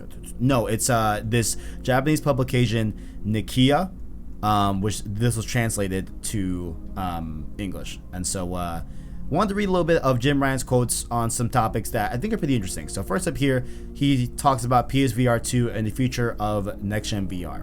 Quote, "The next generation VR system is a very strategic opportunity for PlayStation. We launched PSVR in 2016 and have had time to understand the VR experience for years. What I learned from VR is that the potential market is huge. I want to continue to provide a high gaming experience to keep the community entertained." So he says that, but then there's also something that I got to bring up as well that kind of works in tandem, which this could be connected. So this was spotted on Gamatsu, and there seems to be a trademark that Sony filed this week that is for a mysterious thing called a Soho engine that was established in Europe last year, right? But there's been follow-ups in Switzerland, in New Zealand, and there's just a lot of different things here that connect to, of course, Soho being the memorable name of Team Soho back, which they were the former name of first-party developer London Studio now as well. So there's a lot of like talk as to, London Studio, they make a lot of VR games right now. They did Blood and Truth recently. So could the Soho engine be an established PlayStation VR game development engine for VR games for PlayStation, which is a part of the potential push behind Jim Ryan's quote here, saying that, we really want to dedicate ourselves to PSVR. That was a lot right there, but what are your thoughts, Arachknight? Like, am I kind of picking at threads too much, or did I form some sort of web? You know what I'm saying? It's difficult to tell. I can definitely understand your thought process, and I agree with a lot of aspects of it. I think we're starting to see, like you described, a web starting to be pulled together, and I like that. It feels like a completely different mentality than the PS4 had, because the PS4, they were very passive. But with the PS5, they're in a full sprint. Yeah. And yeah, I don't think like PSVR like was like a big failure, because it really wasn't. But like in terms of like you describing it as like passive, I think they were a bit passive about PSVR in a way, you know, where it's like, hey, like they had a cool launch, they had some games right there, but like people started talking about the same exact games for multiple years with PSVR. You know what I'm saying? Like it was always Beat Saber, Super Hot, Moss, etc. Right? Like yeah, we got Iron Man VR last year and stuff like that, and like there were other games that came on, but the ones that were pushed a lot were just the same games. You know what I'm saying? So Right. Hopefully them establishing like a development engine for VR to make it a little bit more easier for development. I think that'd be a really cool thing to see within PSVR 2. Also, this wild ass thing happened as well last night that I had to add last minute. PlayStation trademarked PlayStation Home again. Oh, And that's extended. something I haven't heard in years. Bro, I used to be in PlayStation Home a lot, bro. I'm not even going front. Really? Yeah, Really? bro. Yeah, bro. I didn't play it a lot, but like, you know, here and there I'd pop in, you know, see what's up, put on my t-shirt, you know what I'm saying? So my only thing, like, hey, I think they could do something here, right? If they make PlayStation Home like VR chat, right? Like PlayStation's equivalent to VR chat, and make it a PSVR experience. I think they could do something cool there.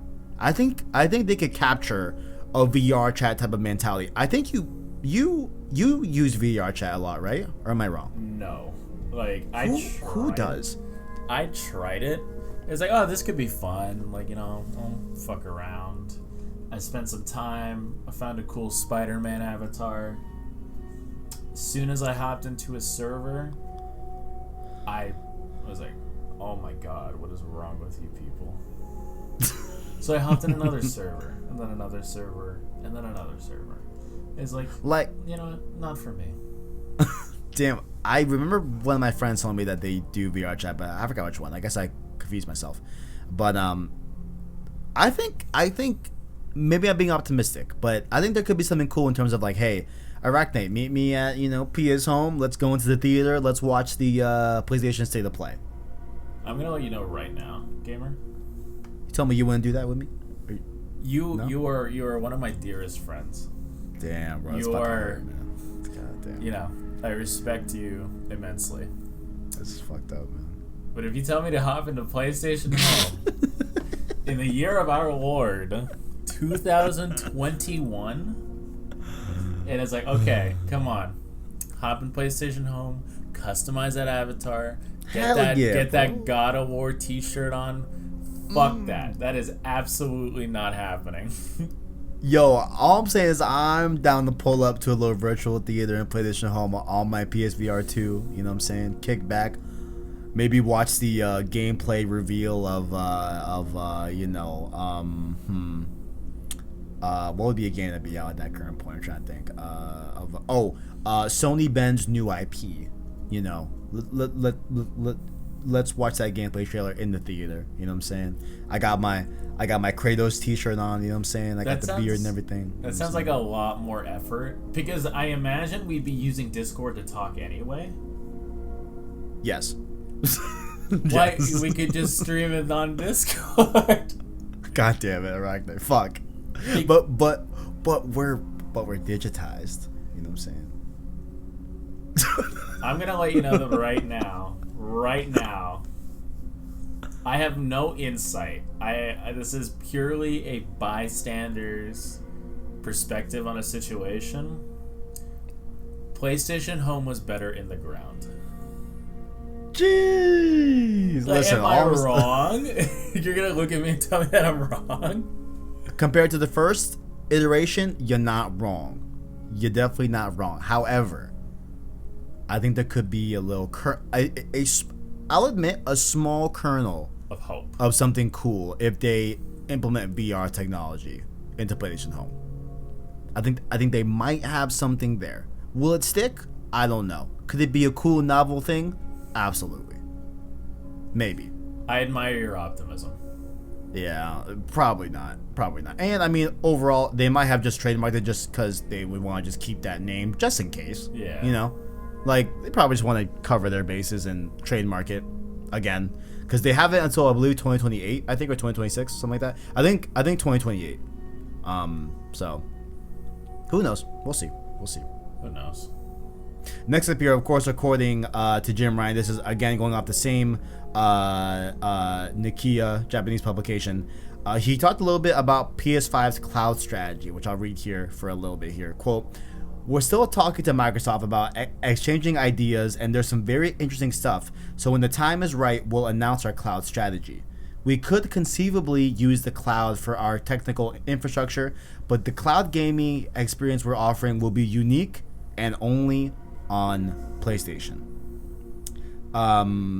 He was also asked if the emergence of the cloud could impact the traditional console cycle, which he says, quote, "It's hard to answer that question right now, but history shows that sales peak in the third or fourth year.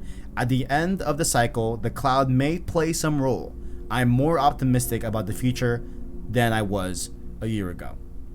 And then he answers the question if PS5 will be Sony's last console ever. He says, "We have just released PS5, so at this point, it's time to learn how people are enjoying it, and then we'll take the time to think about the future of PlayStation." So a very non-answer there.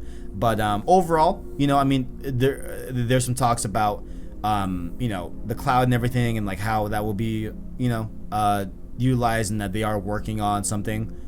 How do you feel about this? You know, I'll admit, like, there's not a lot of meat here, but, you know, there's some meat flavoring, you know. What do you think? Is this the last? I don't understand that question. Like, dude, it's been 5 months. Yeah, I mean, this reminds me of, like, do you remember late PS3 people were saying, "Oh my god, the PS4 is going to be the last fucking console," and then it went on to sell 120 million units. Yeah, like everybody. That's something that people do that I'm always confused about. Like, yeah, that's weird. Why? Like, he's like, "Oh, is this the last one?" He's like, "No, like fucking use your brain."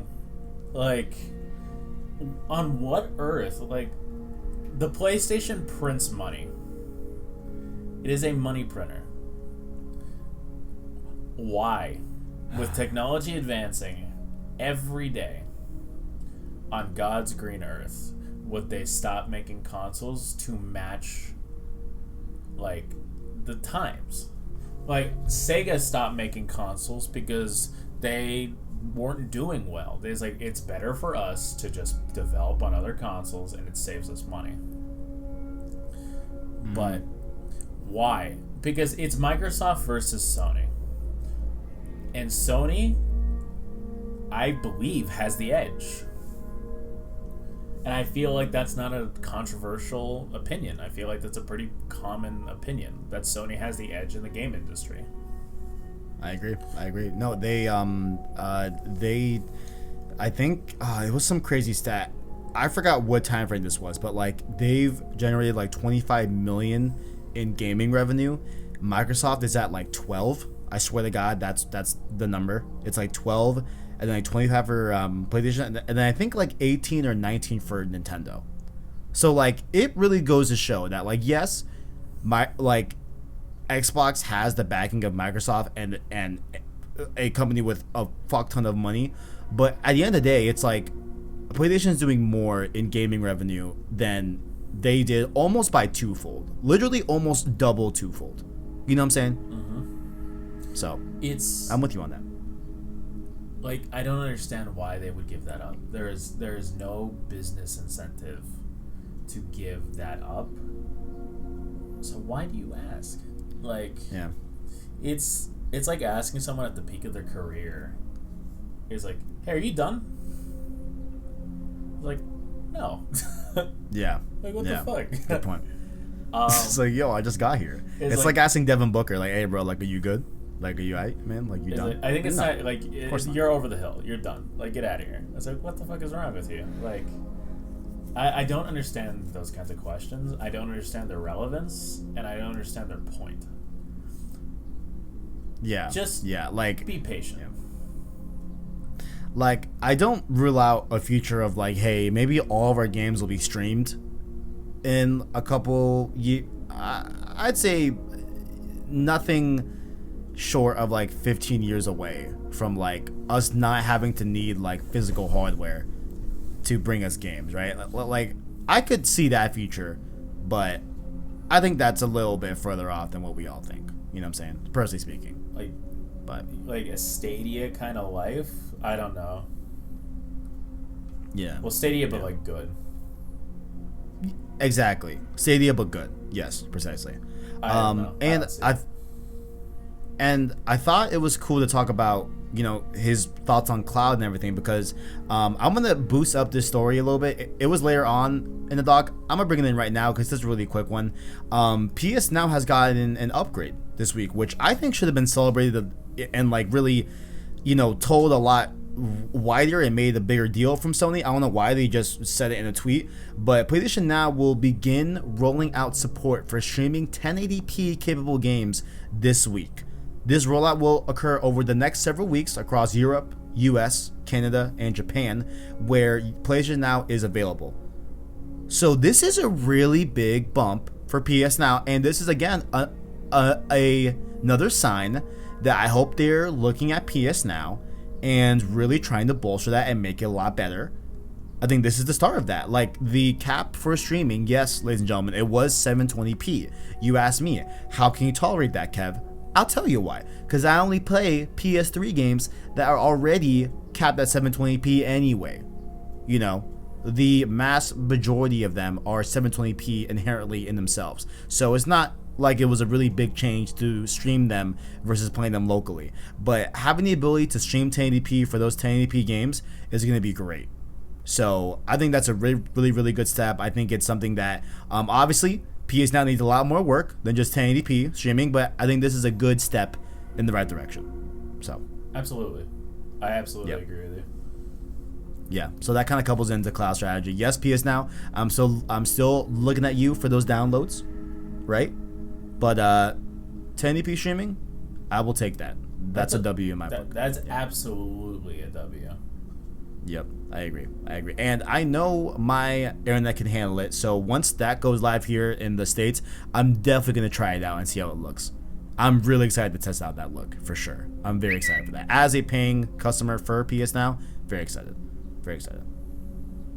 Of course, the last few weeks we've been talking about how, you know, specifically it was the Days Gone episode where, you know, it was that big Bloomberg article, and it seems to be a bit of a reply to the Bloomberg article, kind of, where Jim Ryan is going to talk about which types of games they're going to focus on in terms of AAA and, like, you know, smaller games like indie titles. Jim Ryan has some stuff to say about that in a game. Actually, just kidding, this is not Jim Ryan. This is Herman Holst, the PS Studios head over there, formerly at Guerrilla Games.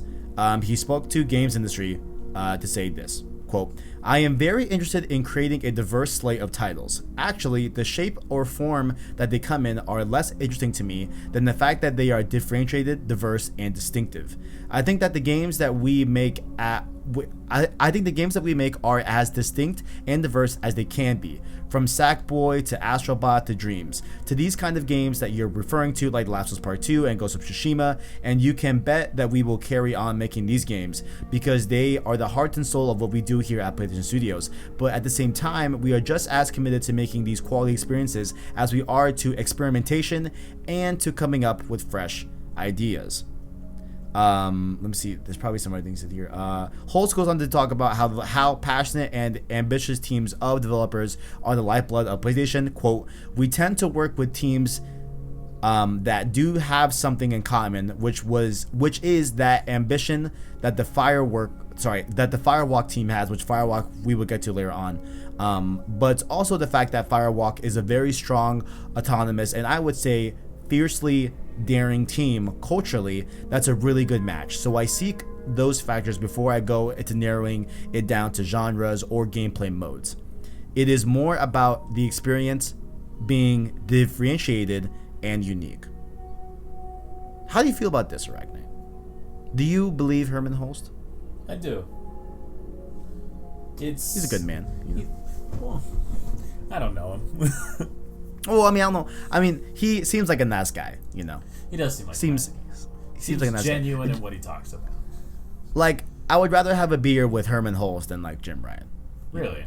At least currently, right now. Yeah. Oh yeah, for You're sure. not happy with him.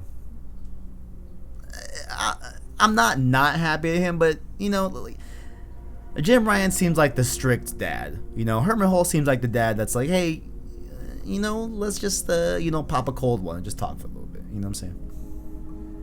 I feel like Jim Ryan will judge me. Really? Probably not. But what are your thoughts on this? I do agree that the game, like, if you go to his store and you look like at Walmart and behind the glass pane you see the PlayStation games, on every row is a different kind of game. Like, because Miles Morales is not Ghost of Tsushima. Ghost of Tsushima isn't Horizon. Horizon isn't God of War. And none of them are Dreams. Like, because each game has a particular flavor to it that's different from one another, that differentiates it. And you could make the argument that for Horizon and Ghost of Tsushima are the most related, and I would agree with you. If any of these games are the closest, it would be those two. However, the open world of Ghost of Tsushima and the open world of Horizon are two very different beasts.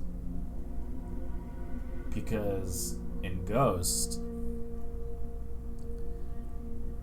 I feel like the open world is your means to get from point A to point B. To fight Mongols, to clear the island. It's your place to be. But Horizon, I feel like the open world is just resource management. It's like, you're here because you're going to need the stuff you find. But in Ghost, resources were at the bottom of my priorities. And this is just speaking from conjecture. This is just my opinion, and this is like subjective to everybody who's listening. So, it's... I agree with the statement. Like the convoluted piece basically means I agree, and I'm happy with it, because when you look at like an Xbox list, you see shooter, shooter, shooter, and shooter, and it's boring. It gets old, and I love shooters. And there is obviously bias here, except for this piece, because this is objective. Odyssey, every Assassin's Creed game is the same. It's boring. Excuse me? What? That got your attention. No. I was listening, but I need you to repeat that, sir. I'm sorry. What was that? I'm sorry. What? When I look at an Assassin's Creed game like Valhalla, and that is the most diverse game you have in your catalog, you know there's something wrong. I fucking hate you. Like, it gets old really fast, and you mean it holds your attention for hours on end. And if Valhalla is the system seller, like, if you're putting all your chips on Valhalla, you might as well not even show up.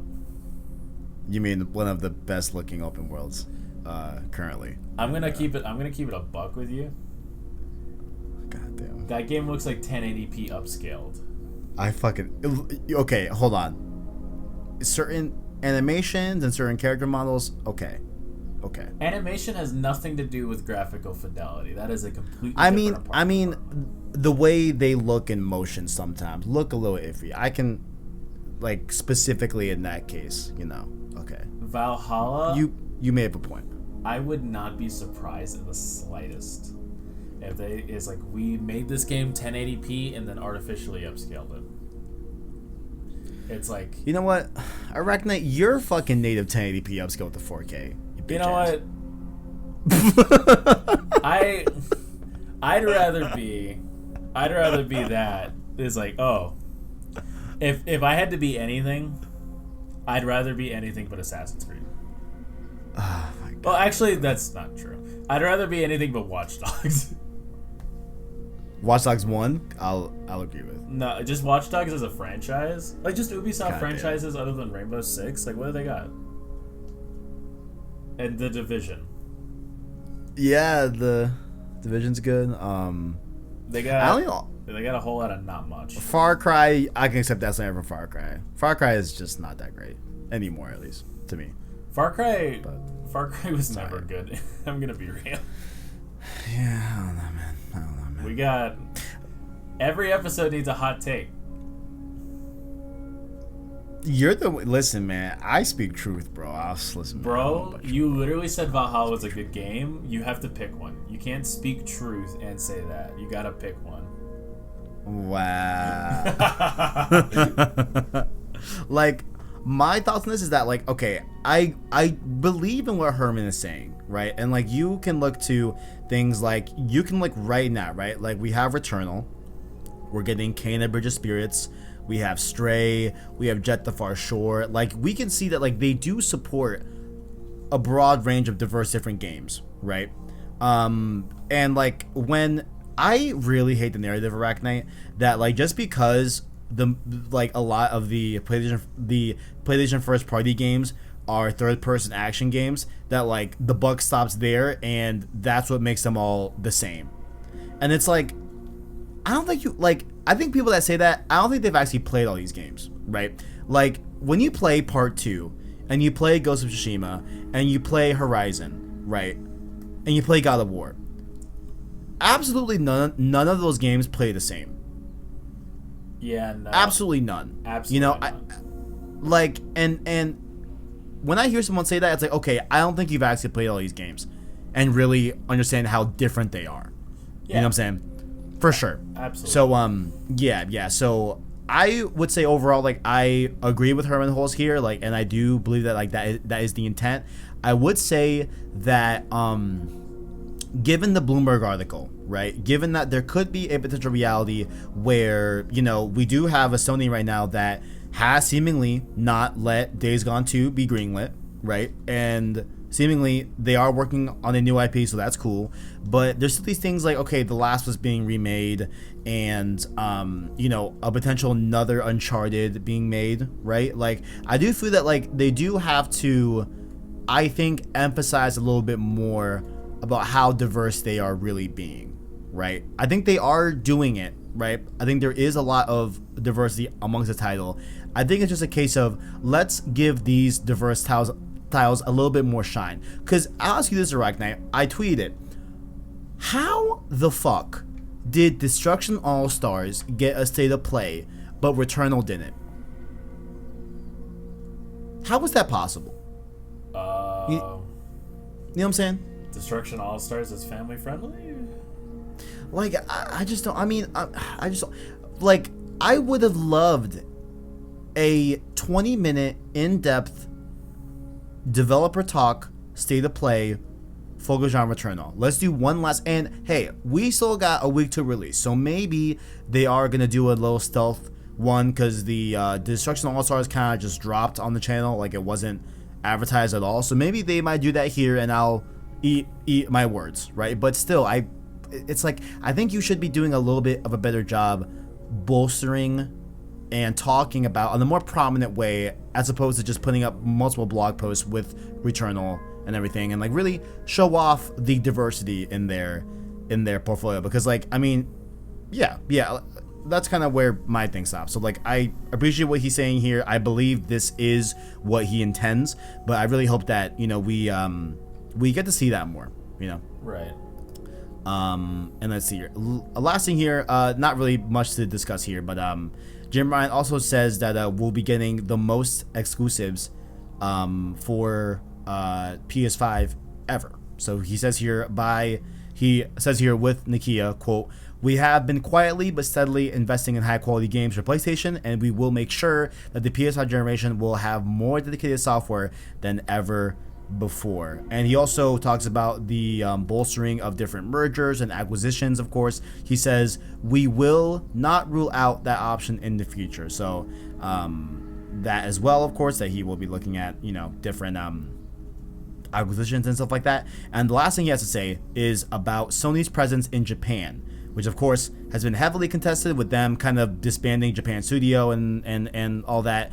But he says here, quote, "It is important for us to provide software that fits the Japanese gaming community, and PS5 has included a lot of software from Japanese developers since its early stages. We will continue to strengthen our ties with Japanese developers and release content for PS5 that fits the Japanese market." How do you feel about this? That feels a little weird. Which one? It's like, oh, we're trying to focus on the Japanese market. That, I don't know, something about that didn't feel right. I think I'm with you on that, right? Because it's like, why would you disband Japan Studio? Right. If you really feel that way. I think that in the same case, right, to play a devil's advocate, they have locked down Final Fantasy 16, right? They have locked down Final Fantasy 7. They have locked down Forspoken, right? So I guess those are kind of, you know, different things that, okay, right? I guess that makes sense. But yeah, no, I'm with you on that, where it's like, yeah, you said that, but you did disband your literal Japan studio. Yeah, it feels a little off. Yeah, so I'm with you on that. Like that quote, you know, this is why I don't know if I want to have a beer with Jim Ryan. You know what I'm saying? This is why. Like, I don't know. Because you know it's Japan studio? He just be kind of wishy-washy, you know? He'd be very wishy-washy. You know? Really? Like, he'll be like, hey, can you order me a Michelob Ultra? I'm gonna go to the restroom. And then I'll come back with the Michelob Ultra, and he'd be like, sir, I asked you for a PBR. And it's like, motherfucker, no, you didn't. You know what I'm saying? That is a vastly different tone than, oh, he judged me. That's just an asshole. Or like, he'll like slightly be like, well, you know, I guess I would have preferred the PBR, but I guess I'll take this Michelob Ultra, sir. You know? I don't follow. Oh man. But I think here his quotes on like investing in other games to make them exclusive to PlayStation definitely makes sense. Final Fantasy 16, like I said before, you know, we have a lot of deals with like Returnal is one of them as well, you know, so I definitely believe him on that. And like I think it's a good mantra of like Colin Moriarty says a lot, you know, like Sony doesn't have to buy the cow to get the milk, right? Like he That's doesn't such a like weird That's such a weird quote. It is a weird quote, but like when you actually break it down, I think it makes sense, right? It's like you makes don't sense, but it's so weird. like you don't have to buy the studio to get the game. You can just pay for the game to be exclusive to PlayStation. Like you can just do that as opposed to buying the cow. Like an epic, right? like an epic thing. Precisely. Yes. You know what I'm saying? So I think like those things are smart to, you know, buy the milk and not the cow.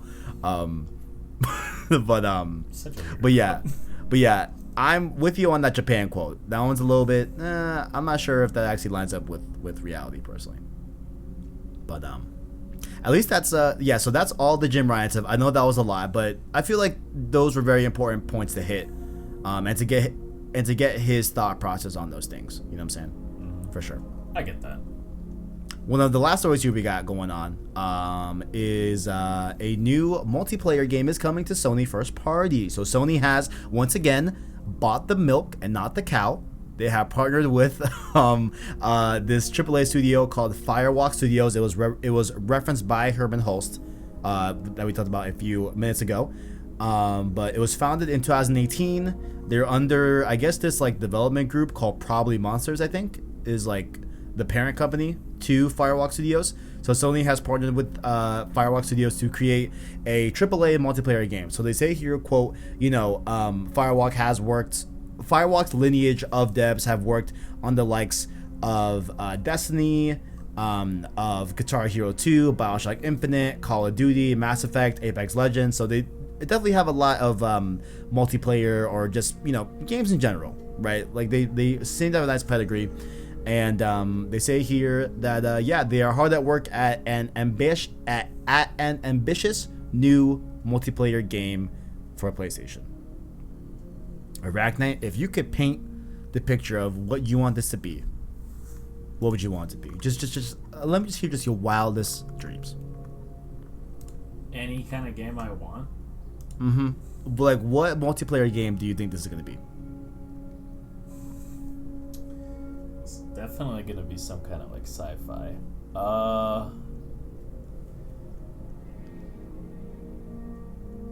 I don't Really? Damn, you're. I like how you're thinking sci-fi. I like that. because I like that, but look at the roster. Like yeah. Destiny, you're right. BioShock, and Mass Effect. 2 of those are sci-fi. BioShock I mean- does have elements of sci-fi without the space. Apex, same vein, right? Yeah. Same cloth for sure. I just want something fast and fluid. I feel like that's the kind of game that people want these days. Like, look at Doom, look at Returnal, look at games coming out, and people are excited about the fast games. Apex is slow. Titanfall is the template. Titanfall should be the template of every shooter that people make. Yes, King. Talk that talk, King. I Like, agree. Titanfall is everything good about shooters. It has tight, precise controls, fluid movement, fast speed, a variety of different weapons and abilities to diversify the player base. Like, it's like, oh, do you want to be a grappled, or do you want to stim, or whatever? Instead of just, what gun do you want, and what color do you want it? And people enjoy speed. Speed in the aspect of fast reactions, quick thinking, intense immersive gameplay. So you throw in a little bit of everything that people enjoy, and it doesn't have to be innovative. It doesn't have to be like a whole new thing, because there are a lot of games that are different. Like Anthem is a different game. Anthem is also a bad game. It doesn't have to be different. Being different doesn't make it good, and being derivative doesn't make it bad. If you can use the best pieces of games around, like Warzone has great shooting, Titanfall has amazing movement, Battlefield has something. I don't know. Levolution. Remember that? Yeah. Remember? I tried to forget. Remember Levolution? Destructive environments. You put all the best pieces together in your own innovative take on a story and in a world, and you could make something great. It doesn't have to be revolutionary. It doesn't have to create a whole new kind of game to be worth talking about. So just I don't know. The Destiny, BioShock, and Mass Effect's multiplayer sucks. BioShock is a single player game. And Destiny is a looter shooter. I don't see how those mesh very well, but I'm willing to give it a chance. I just want something fun, like anybody else. I don't want... It's like, oh, this is like, oh, if Mass Effect and Destiny had a baby. It's like, no, that's not what I want, because that would be bad. And considering it's a new multiplayer game, if it were a single player game, that's a whole different story. But it's a multiplayer game, and that's something that worries me. What I thought about this, kind of, after I've had days to kind of like mellow on this news, they bought Evo, right? Right. So could this be a competitive multiplayer thing? You know, like, could this be like their foray into like their reasoning as to why, or at least one of the reasons as to why they bought Evo, in a way? You know, I know Evo is more like a fighting game tournament, so probably it wouldn't ever show up in Evo, right? Right. But I think to the same stroke of like having a competitive multiplayer game, just period. You know, despite it being a shooter. Well, I mean, I mean, to be honest, they don't really say it's a shooter. All we know is that it's an ambitious new multiplayer game. You're gonna tell me that the people that made Destiny and BioShock and Mass Effect are not making a shooter? Hey, I mean, the people that made Killzone for years made a open world RPG, action RPG, right? I mean, anything's possible. But it is a multiplayer game. You're right. Like, it definitely, I'm with you, where it's like, it's probably a shooter, but yeah, it could be something else. I don't know. I'd be willing to bet that it's a shooter. Because if it were a single player game, that's different. That's a whole different story. You have the time and you have the capability of staying like reined in. You're not worrying about how will this play. Yeah. It is extensively as a multiplayer game, because if your game doesn't play well, it won't last long. Right. There's a reason that Cold War died as fast as it did. And I know I bash on Cold War, but like, all jokes aside, it died really fast, especially when you compare it to Modern Warfare. Oh no, absolutely, yeah. So absolutely. With this in mind, it does worry me a little bit, because Destiny is a good game, like that's fine, but BioShock and Mass Effect didn't have good multiplayer game. Like they won't, like BioShock didn't have multiplayer, Mass Effect didn't have a good multiplayer. So I worry about what they'll make and what kind of game it'll be, and if it'll be fun. Like you can have people that play, like you can what is it? I thought of an example, and it's a horrible example. It's awful. It's one of the worst things I've thought of, like, but I'm gonna say it anyway. Fuck it. Yes. Yes, King, please say it. You can have a talented artist, right? You could have somebody that creates marvels to look at. But if you ask them to paint something that they're not familiar with, like, I don't know. It's I don't. It's like it's like if you ask Michelangelo to paint hentai. Jesus Christ. They're two different things. It's the worst thing I can think of, but it's no. Like, but I totally get what you're saying. Am I wrong? No, but like, listen, I have never thought in the history of podcasting I would ever hear the words Michelangelo painting hentai. Yeah. But here we are. We are breaking new ground, ladies and gentlemen. It's what I thought of. Like it sounds like it. It feels like that. Like they're talented in their respective field, but if you throw them in something that they're inexperienced at, and it just won't come out the same way. Yeah, like out of the list of games, right? The only one that's really the outlier is Guitar Hero 2. By the way, shout out to Guitar Hero 2, classic. Really, really big fan of that game. But you take out Guitar Hero 2, there's a clear trend of shooter. Yeah. Right? Like a very, very clear trend of let me see. Majority first-person shooter. The overwhelming majority, the only one that doesn't fit is Mass Effect. Yeah. Which is third person. But the ball else, yeah, I'm excited to see this. I think overall this is positive for me, just because this finally fills in the hole that I've been saying all PS4 generation was that, we need a first party shooter again, right? Like you killed Killzone, that's cool, but I would like to see another first person shooter, AAA exclusive on PlayStation, right? Like I feel like we don't have that anymore, which I'm glad that Guerrilla pivoted to Horizon. I think Horizon is a much better product than Killzone ever was, but I think it's time to bring an FPS back. I think it could be really, really cool, personally. So we'll see. I'm very excited to see what this turns into. We'll see. We'll see where that all unfolds. So definitely cool.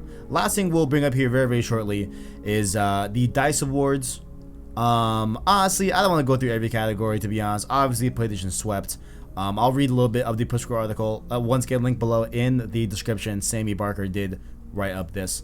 So let's see here. So we have Sucker Punches, Ghost of Tsushima taking home 4 awards. Last of Us Part 2 taking home 2, and Dreams and Miles Morales scooping up 1 award apiece. And of course, the big winner was Hades for Game of the Year for DICE. So, don't really want to go through all of it, but long story short, you know, Ghost of Tsushima won, Dreams won, Miles Morales won for Best Character, I think it was, with Miles.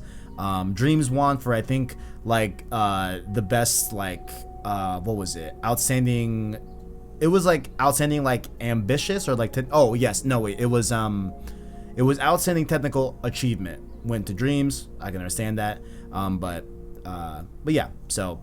PlayStation swept, obviously. FF7 Remake won Best RPG, whoop whoop. Love to see it. You love to see it. They won that. But yeah, like, Last of Us Part 2, of course, won in the usual categories that you would imagine them winning in, like for Best Story. There was other stuff too. Why can't I find it? Yeah, achievement story. Shit, did TO2 only win that? No way. No shot. Oh, fuck. Oh, shit. I guess they did. Wait, no, it says they won 2 awards. Why am I not finding it? If I don't find it this time, I'm gonna move on. Oh, okay, hold on, I found it. They won. Oh wait, no, yeah, okay, no, just kidding. Okay, I'm sorry, I did.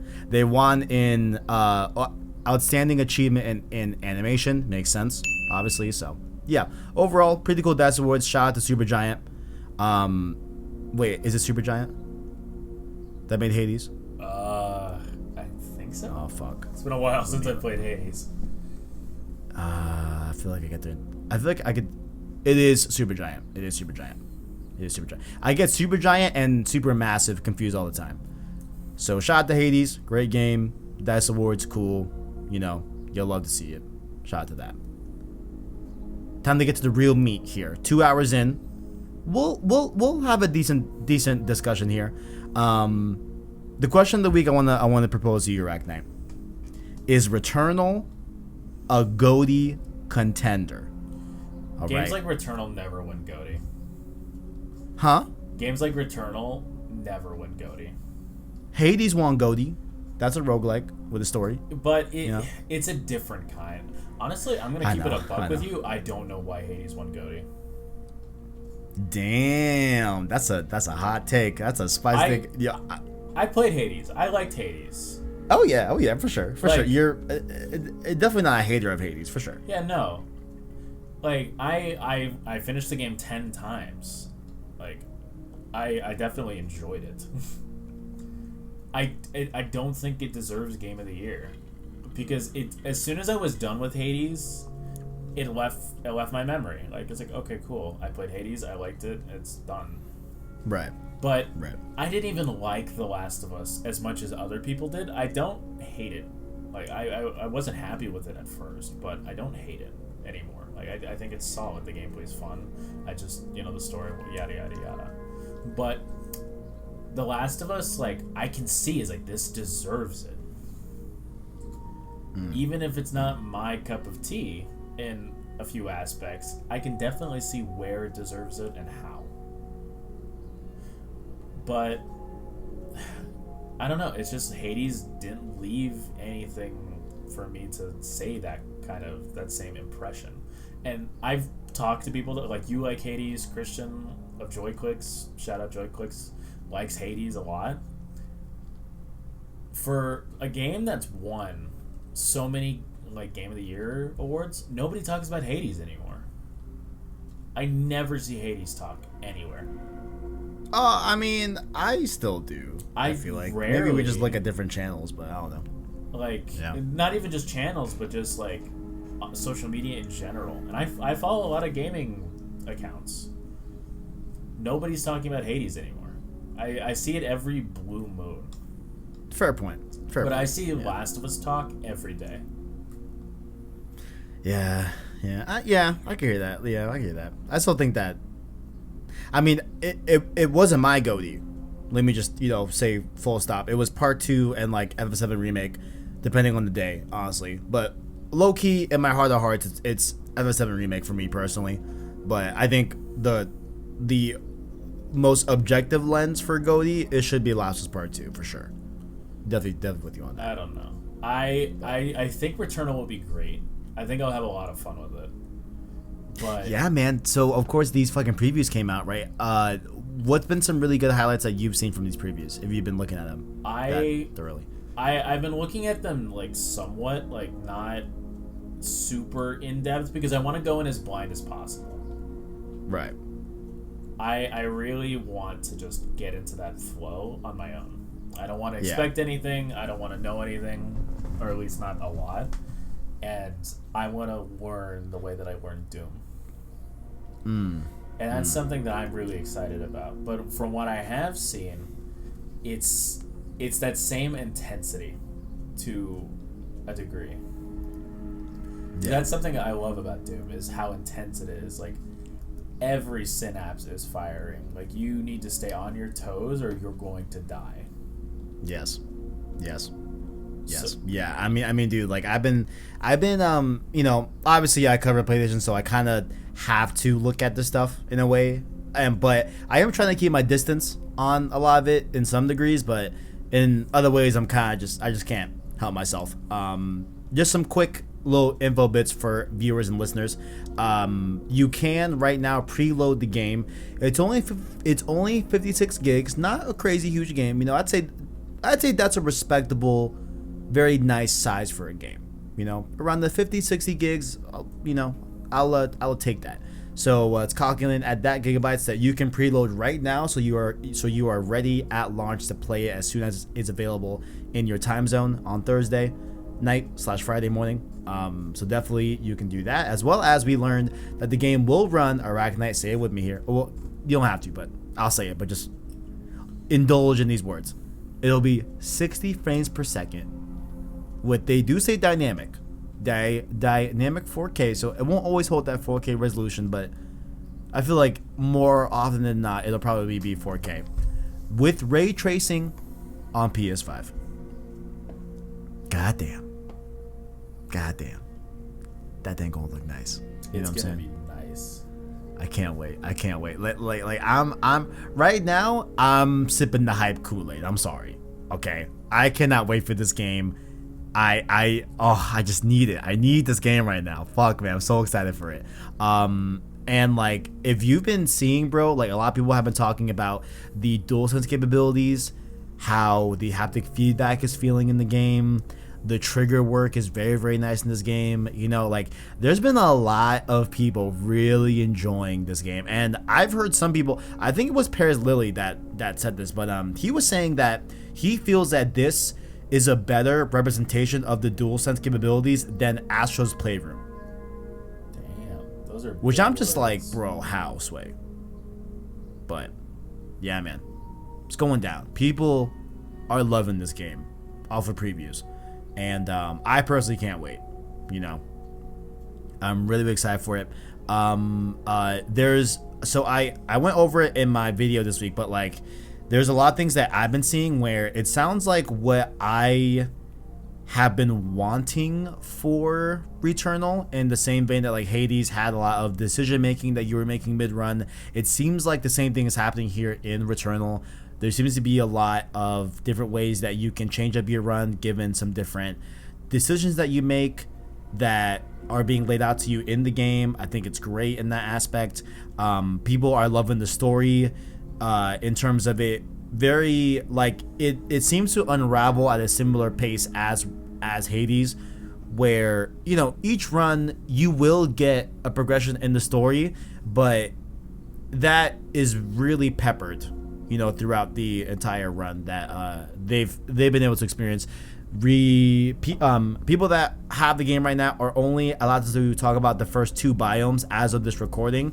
I'm sure coming up this week we will see the full reviews go up and the Metacritic go up and all that. So I'm very curious to see how that all unfolds. But yeah, I mean, so far, very, very positive stuff hearing about Returnal. I am over the moon excited for this game. Cannot wait to play it. Cannot wait. You know what I'm saying? Yeah, for sure. No. I'm right there with you. I'm excited as well. So I did want to. I just feel like it's right, ArachKnight. We're both hyped about this game. I think we gotta do a Metacritic bet. You know what I'm saying? 86. I think we gotta do it. You down? Yeah, no, I'm down. I'm at an 86. 80 what? 86. 86. Okay, I like that. Yeah, I'm around that range too. A lot of people have been talking about, the Metacritic score, and they've been giving their predictions, and a lot of people feel that, like, because Returnal has been sounding to be a very difficult game, It'll bring down the score. It'll maybe bring that score down, maybe, which yeah, it is what it is. Like, and I know something that's sounding like a little bit more difficult, I feel like would speak to you a lot more, ArachKnight, right? Like, you definitely like a challenge. Yeah. You know what I'm saying? So yeah, okay, damn, so where am I sitting at? I like 86 because it's around the range that I'm thinking. I'm thinking it looks less likely that this game will be below 85. But it seems, yeah, I'm thinking anywhere above 85. So 86 is a great position for you. But I gotta really think, okay, so overall, look, man, people have been very positive about this game. And I think that the sheer nature of it being a Housemarque game, being the first type of game of this kind from the studio, right? I feel like a lot of people will give them a little bit more credit for this game given their background portfolio, number one. And number two, I think because there hasn't been a ton of buzz about Returnal until, like, mainly this week, where I think that it'll be a notion of, like, people getting caught off guard at how good this game is. I think that might also be an additive extra bonus in their favor. Damn. It's like, do I want to touch 90, ArachKnight? Do I want to touch 90? With how excited that you are about the game, I just... if you give a game a low score because it's hard, you're a coward. I would never rate a game low score because of that. That's dumb. But yeah, I think that people do that. Exactly. I think some reviewers could do that. That's one of the holdups that I'm having where I don't. Oh man. Cause people over the weekend have been saying that, like, they're only allowed to talk about the first two biomes, and some people have been saying, yeah, I'm only able to make it to the second biome anyway. I can't make it past it. Apparently. Well, not apparently. Games journalists most of the time suck at video games. There is also that. There is also like, that. Yeah. Not like I watched a game journalist play through Doom Eternal. Holy mother of God. Is it really that bad? Dude. I'm very curious. It's the same guy that did the Cuphead thing. I remember the Cuphead review. Yeah. It was the same guy who did that. And it's bad. And this isn't me as like, oh, I'm so good at Doom, everybody else is bad at it. No, people that's like, oh, I barely finished Doom on the easiest difficulty, and people say I finished Doom on Ultra Nightmare. Both were like, oh my god, what is wrong with them? Damn.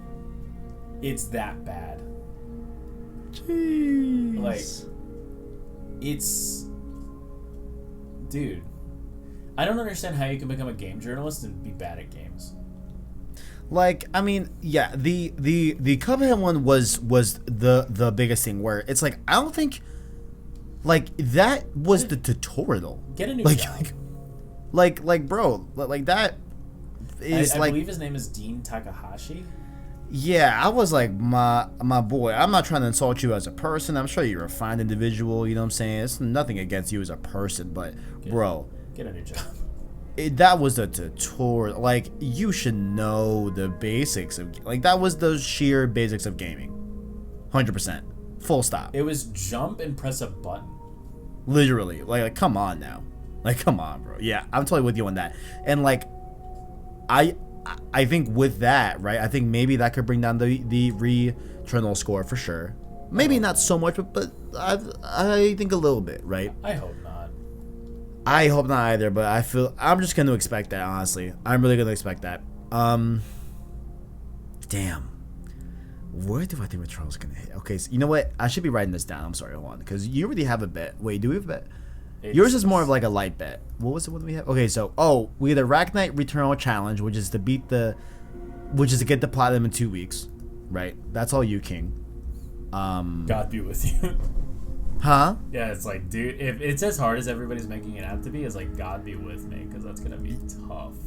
I'm really excited to come back and do the first impressions, like to see how hard this is real, like how hard is this game, because there's people like Blessing Ideally a Junior who has it at Kind of Funny, and like he's saying, yeah, it's a little bit of a challenge, like it's kind of tough, you know what I'm saying? And I know he like he's played hard games before, like he's a gamer, you know what I'm saying?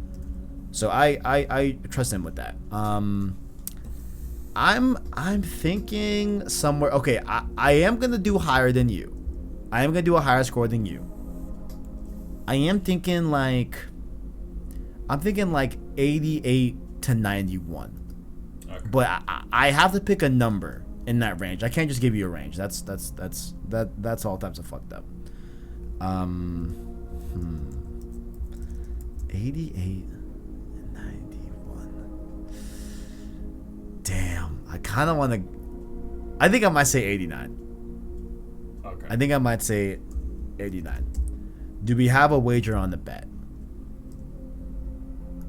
Nothing too intense. You want to do like a pizza from like Uber Eats or whatever? I feel like we've already bet that somewhere. Isn't that the Returnal bet? Like if I can get the platinum. Is that a pizza bet? I feel like we've done a pizza bet. We've at least talked about it. Yeah, we have talked about a pizza bet.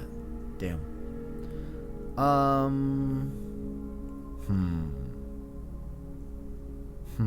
Oh, I have a good one. Let's hear it. The loser has to stream a game of their choosing. Oh, no. I'd rather buy you a pizza. Because best believe I'm gonna have you stream an hour of Assassin's Creed Valhalla. Dude, if you just want me to rat, like that means I'd have to buy the game. Oh fuck! You know what? Yeah, that's right. Like I want you to have to buy a game. Yeah, that's right. Because I know you would turn around and tell me to play like Bloodborne or some shit. No, if I got to pick, you're doing Doom. Oh, okay. Well, that'd be a little fun. Yeah, for sure. Wait, but like, do I have to do like an actual like Ultra Nightmare type shit? No, just I'd say Nightmare, not Ultra Nightmare. Okay. All right. Yeah. Okay. Yeah, that would be too. Okay. Maybe. I mean, we don't have to do that. Well, I like this idea. Let's keep it on the table and talk about it more after the show. Okay. So I'm gonna put in table. Quotations. Because we got a while. Huh? We got a little bit before the Metacritic scores come out. And even, You're right. And even then, like, we can discuss. It's like, okay, you won or I won. Here's what we're gonna do. It doesn't need to be right this second. Yeah, or hey, I'll owe them to the audience if you guys have any suggestions. Yeah, no, I'd love to hear a suggestion from the audience. Put it in Discord, put it in the comment section for sure. I'm curious. But yeah, I mean, honestly, at this point, I have a few videos lined up covering Returnal in terms of the trophy list and all that, which I think we talked about last week, but that trophy that was leaked about, oh, you have to beat the game like without dying or whatever, like one run, that was a fake trophy. That's not in the official trophy list, unfortunately. Oof. That sucks. Yeah. But I do have a video in the works right now going over all of the trophies for the game and like what certain things mean and stuff like that. But yeah, man, like overall, we're on the eve of Returnal. Next week, of course, we are giving our first impressions of Returnal. That's gonna be the main point of the show. But I am extremely excited about this game.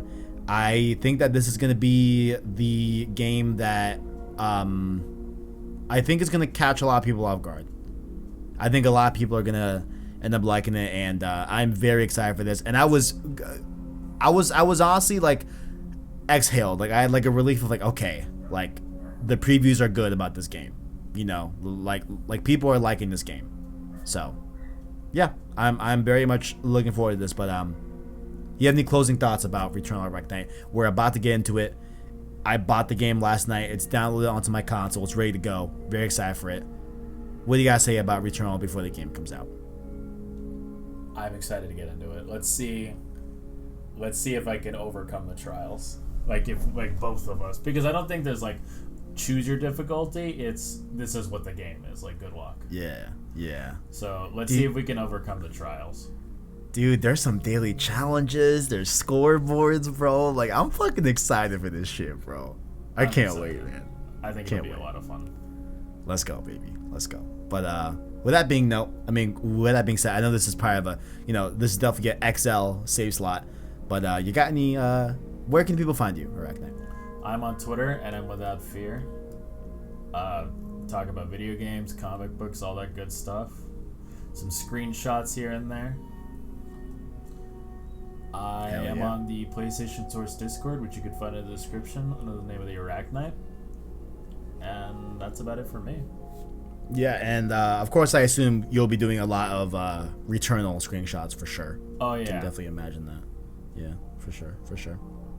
But of course, this has been Save Slot Podcast, episode 14, the weekly news show about any and all things PS5, PlayStation games, and PlayStation itself. You can catch the show here on youtube.com/PlayStation Source, as well as podcast services like Apple Podcasts, Google Play, Spotify, etc. via our anchor link down below in the description. You can, of course, like the video and or rate the podcast to help us get seen by more viewers so we can grow the PSS family. Once again, write a review. I'll read whatever you put in there. Anything that's not too wild. You know what I'm saying? Down below, of course, you can let us know what you like or dislike about the show and connect with us further on Twitter and Discord in the description. If you're feeling generous, feel free to hit that join button to become a member of the channel with the $1 Prince tier like the people Musa and ArachKnight, and our $5 King tier members just like Caleb Kaiser, Psychwest Sean, City of Bet Gaming, and Owen as well. And of course, this week up on the Shame series, you can expect Metal Gear Solid 4 Episode 3. Very excited for that, as well as a Returnal midnight. Well, a Returnal launch stream. For the East Coast, it'll be midnight. For me, it'll be 9 p.m. Shout out to the West Coast, you know what I'm saying? Shout out to Absolutely. But MGS4 Act 3, I'm waiting to hear back from the guys how long this act is. If it's ever an act in MGS4 that is really long, we're going to break it up into Tuesday stream and Wednesday stream, so you'll get that act split up across two. I think the only act we'll have to split up is either the 4th or 5th act, or maybe both acts.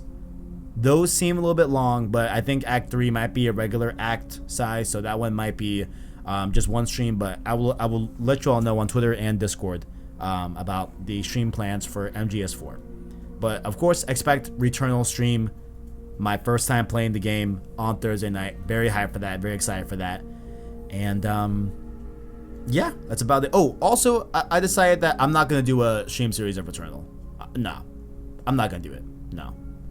Given that it's a roguelike, I'm not sure. Like, maybe I'll do other streams beyond the first premiere stream of Returnal. Like, I may do like a stream like here and there, but don't expect a full-on comprehensive like stream playthrough of the game, you know. But do expect first impressions on Save Slot and the final review of the game on Save Slot as well. So that we check out, and probably a spoiler cast too. The reviews have spoiler cast for sure. Yeah, that's about it. Thank you all for watching, and as always, greatness awaits.